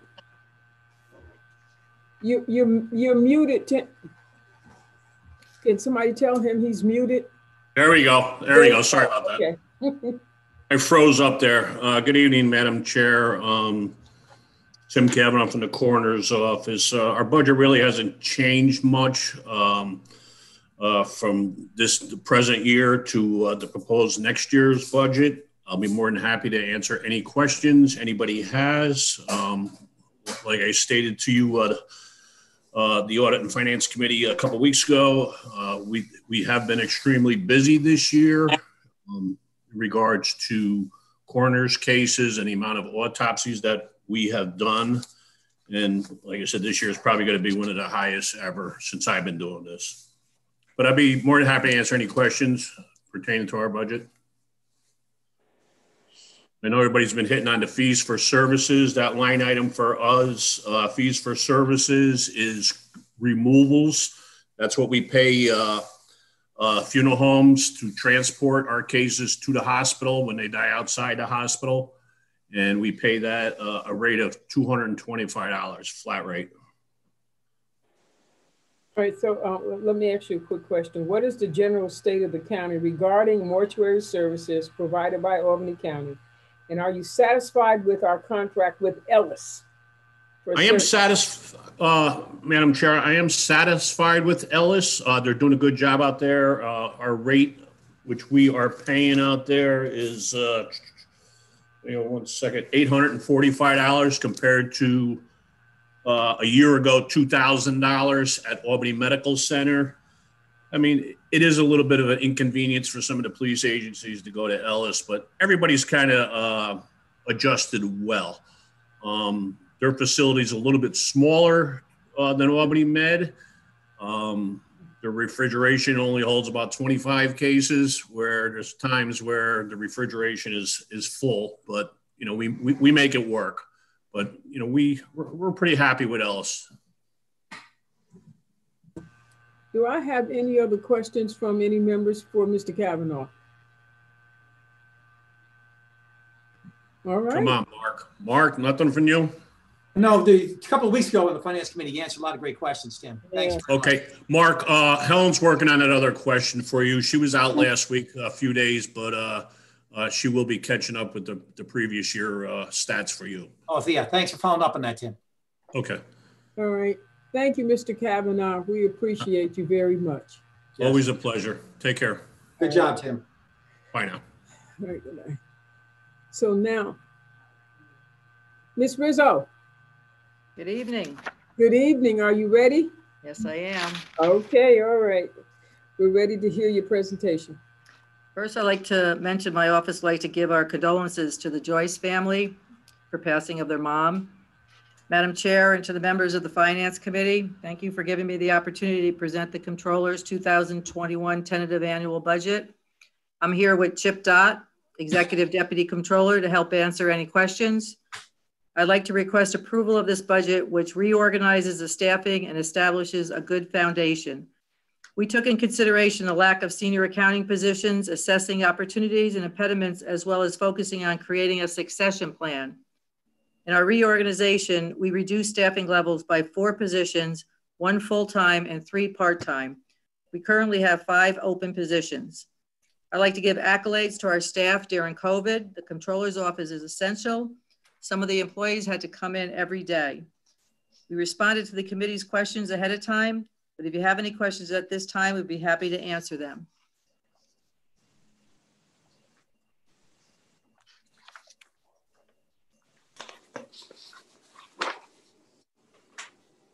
Madam Chair.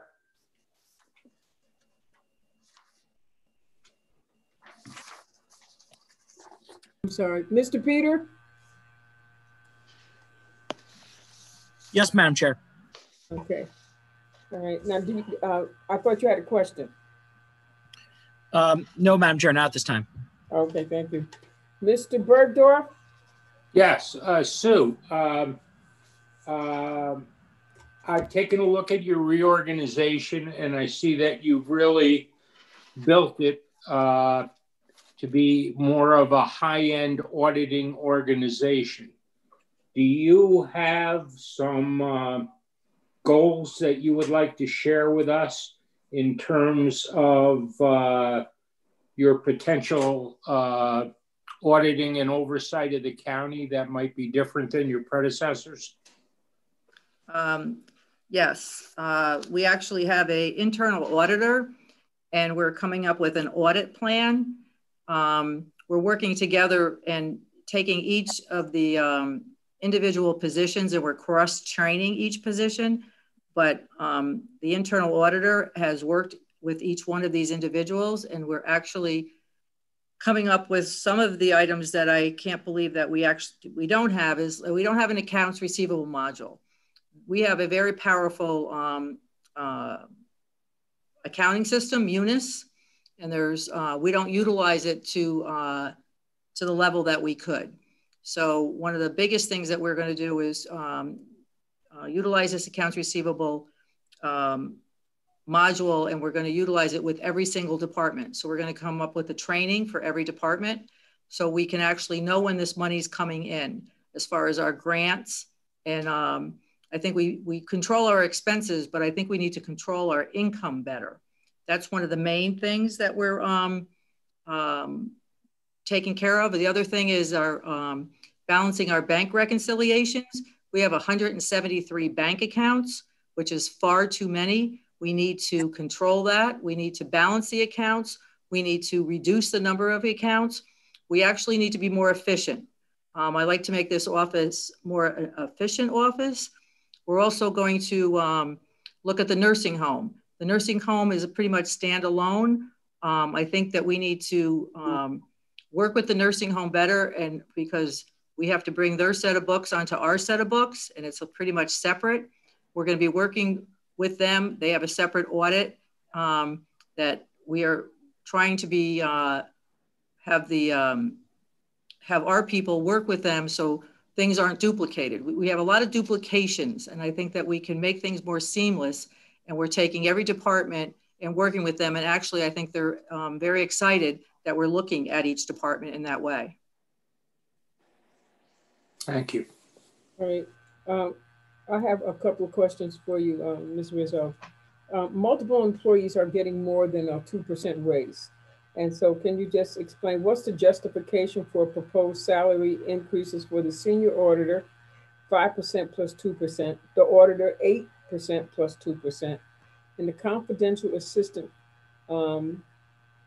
computer controller legislator 9% plus 2%, and the administrative assistant part-time 10% plus 2%.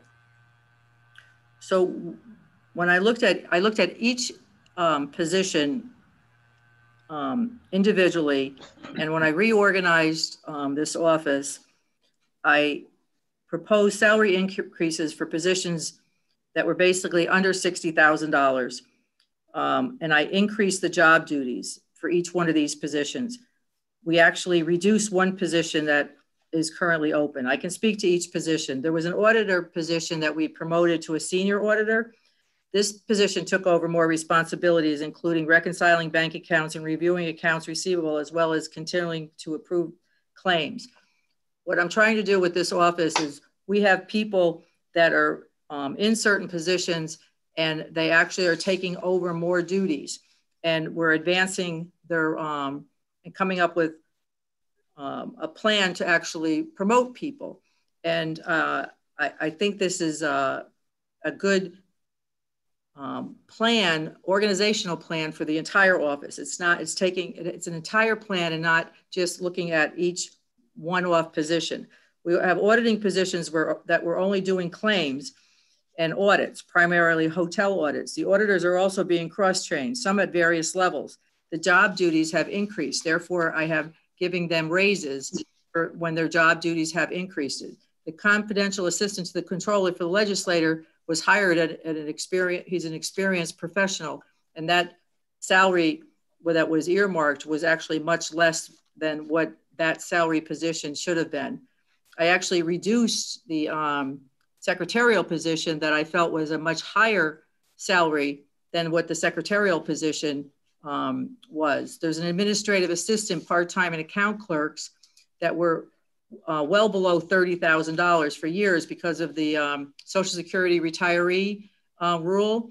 And I've been without an administrative assistant now for more than half of 2020 due to the 20% cut for expenses, and people have taken on more duties. So I have actually had additional duties been added to other workloads. And all these are budget neutral. So we have looked at all these positions and earmarked them for the work that they have done. This office, I don't think, looked at the entirety of the positions, and that's what I did. I reorganized the entire office. Okay, so your conference training line is up $20,000 from $4,000. The what?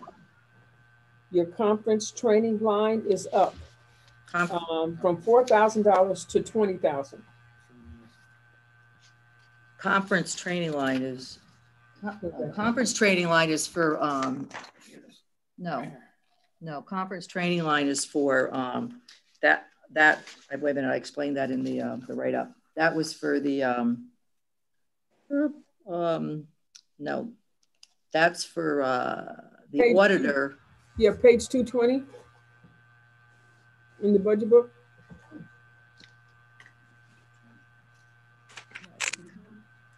The auditor is a CIA and a CFE. So we have, we're fortunate enough to have an auditor that actually has, is a certified internal auditor. And she actually is also going to be a certified fraud examiner. And we want her to keep her credentials. And we're also introducing the accounts receivable module, which is also added to that line as well, as far as cross-training accounting positions. All right, I have one other question. The refund prior year expenses revenue. Yes. Is up to 650,000. Yes. So what I did on that line item, I looked at the history from 2015 and looked at the actuals, and they ranged from 2.9 million, 800,000, $1.5 million, 591,000. So the actuals were much greater than what was budgeted. So then we budgeted $650,000, realizing that the actuals are much greater than what we actually have been budgeting. Are there any questions from the Mr. Peter? Do I see your hand? Yes, thank you, Madam Chairwoman. Madam Comptroller, thank you for being here and thank you for your presentation. Now that you've like professionalized and sort of like and realigned your staffing needs, do you believe you have the staff you need to fulfill Reso 582 from 2018 that would give the county legislature quarterly reports and updates? So the quarterly reports and updates, when I started, I did the State of the Fisc, and I was trying to get feedback from the ledge, and I did the State of the Fisc. And then when I was trying to see what the previous controller did regarding quarterly reports, and I didn't really see much in the files. So I was trying to see what quarterly reports were needed. So then I talked to management and budget, and then I saw management and budget does some quarterly reports.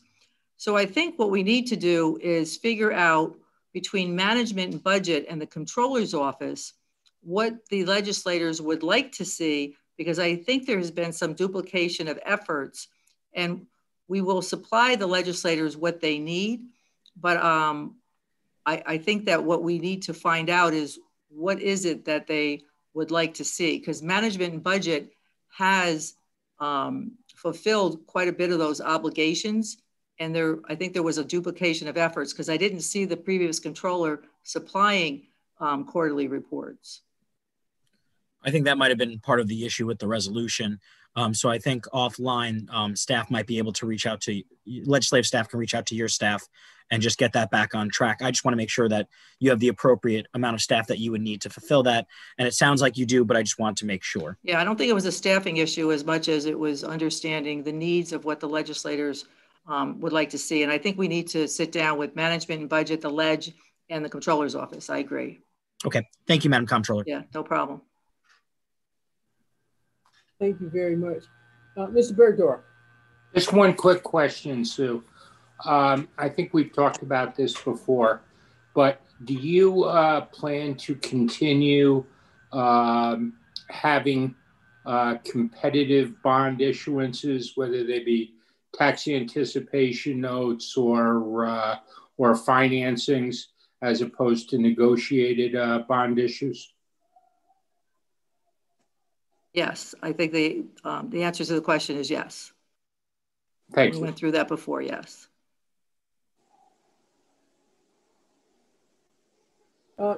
Mr. Grimm, thank you. Thank you, Madam Chair.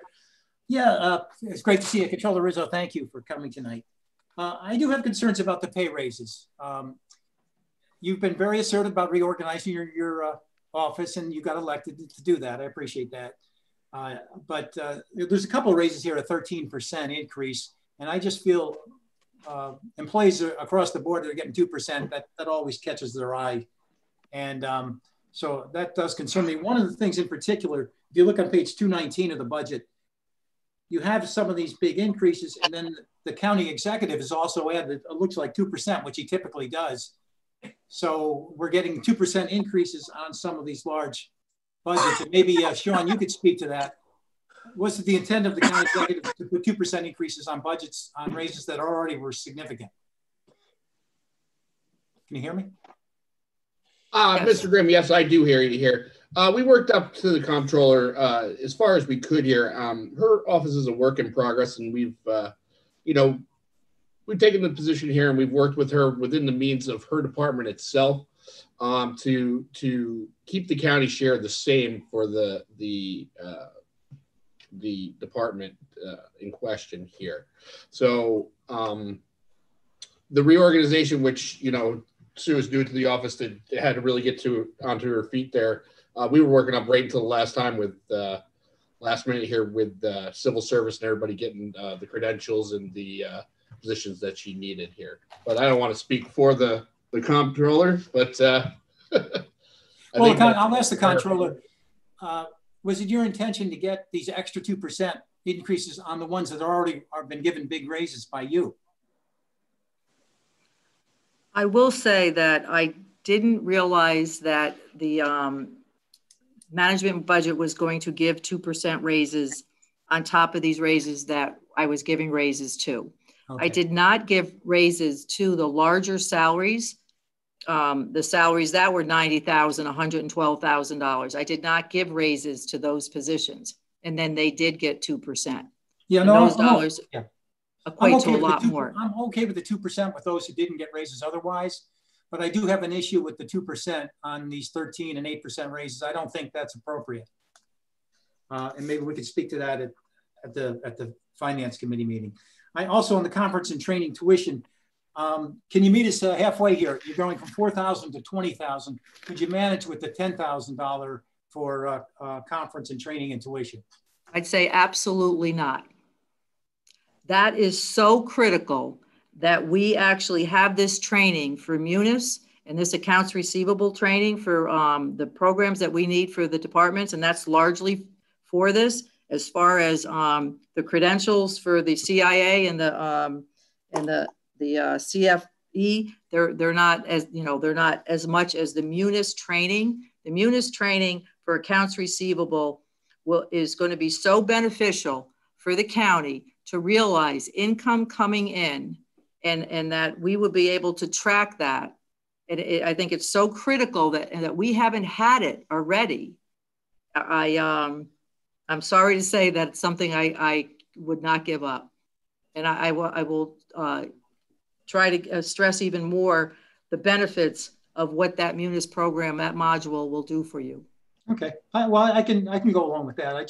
Perhaps we can get some of the money for that from the 2% raises that were extra on top of your raises. Well, I think what you really need to look at is that $650,000 income that you're getting from those refund prior year expenses that just went up $250,000, and that we also saved over $250,000 in this year's budget. When the county exec said save 20%, this department took it seriously.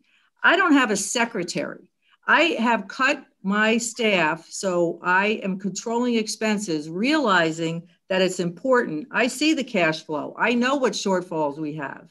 And I have taken some positions, and we've doubled up on positions. I've taken it very seriously. And when I give people raises, these people are making $28,000, $33,000. And when I have an auditor that has been here every single day during COVID and is going above and beyond, and I created a senior auditor position, I am very happy to give him that kind of raise. And I would not take it away from him.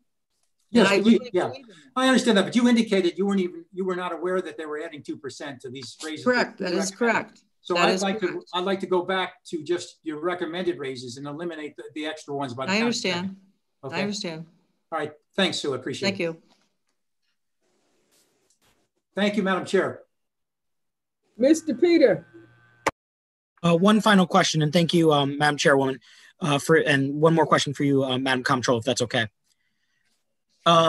We generally in the county enjoy a very good bond rating, and I believe you've done a tremendous job in the refinancing and refunding.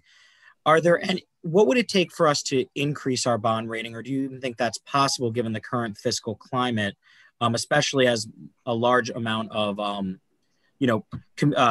local governments and other things like that have either been sort of a neutral rate until they understood what was happening with the financial climate? Wasn't for COVID, I think we were this close of getting our bond rating increased. We were so close. And unfortunately, because of COVID, we did not get that increase. And now I think it is going to be a little bit on the back burner right now. What is critical, though, and I know the legislators have put it on the back burner, and I can't stress enough that the policies that were put in place, that Management and Budget has presented a fund policy. When we met with Standards & Poor's, they actually indicated the fund policy and the debt policy are two policies that we have to document. And I can't stress enough before we go to S&P again, which will be, in the beginning of the year, that will be something they'll recognize that if we don't have it. So hopefully we can get that approved, by the end of this year. And when you met with S&P, did they, besides the documentation, which I completely understand, did they discuss specific terms or levels, or just the need to document? Need to document. Thank you, Madam. Yeah, having a policy was what they were looking for. That's great. Thank you, Madam Comptroller. Ms. Rizzo, I just want to thank you so much for your presentation and your patient response to our questions. And so if there are no other questions from any members, we will release you for the evening. Have I recognized everyone? Thank you. Thank you so much, Ms. Rizzo. And have a good evening. Thank you. Bye-bye. As we adjourn our meeting here, I just want everyone to know we had upwards to 25 legislators on tonight. And so I want to thank the staff for the great job they did in providing information to the members, and all of the questions that were unanswered tonight. The agency heads will have them, and we will be getting the responses to you as soon as we receive them from them. Please continue to use the email that was established so that we could ask questions early to the agency heads so that they can be prepared to answer questions, and we'll also be able to send responses much more quickly. So I just want to thank everyone for coming in tonight. Tomorrow night, we will have, give me a moment here. Give me one moment.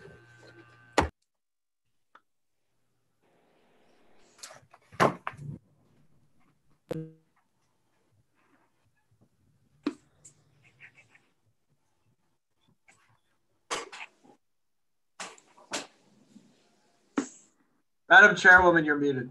I'm sorry. Session 2 is infrastructure and general government, economic development and planning, the Times Union Center, recreation, the hockey facility, Cornell Cooperative Extension, water purification, stormwater coalition, information services, human resources, public works, and general services. The meeting will start promptly at 5:30, and we will see you all back tomorrow, I hope. So I want to thank all of the agency heads and electors that came out tonight to respond to the budget as far as what they have put forward from us. All right. Thank you, everyone. And thank you, Madam have a Chairwoman. safe night, and Thank we will you. see you Thank tomorrow. you, Wanda. Good night, everybody. Great job. Good night. Everyone.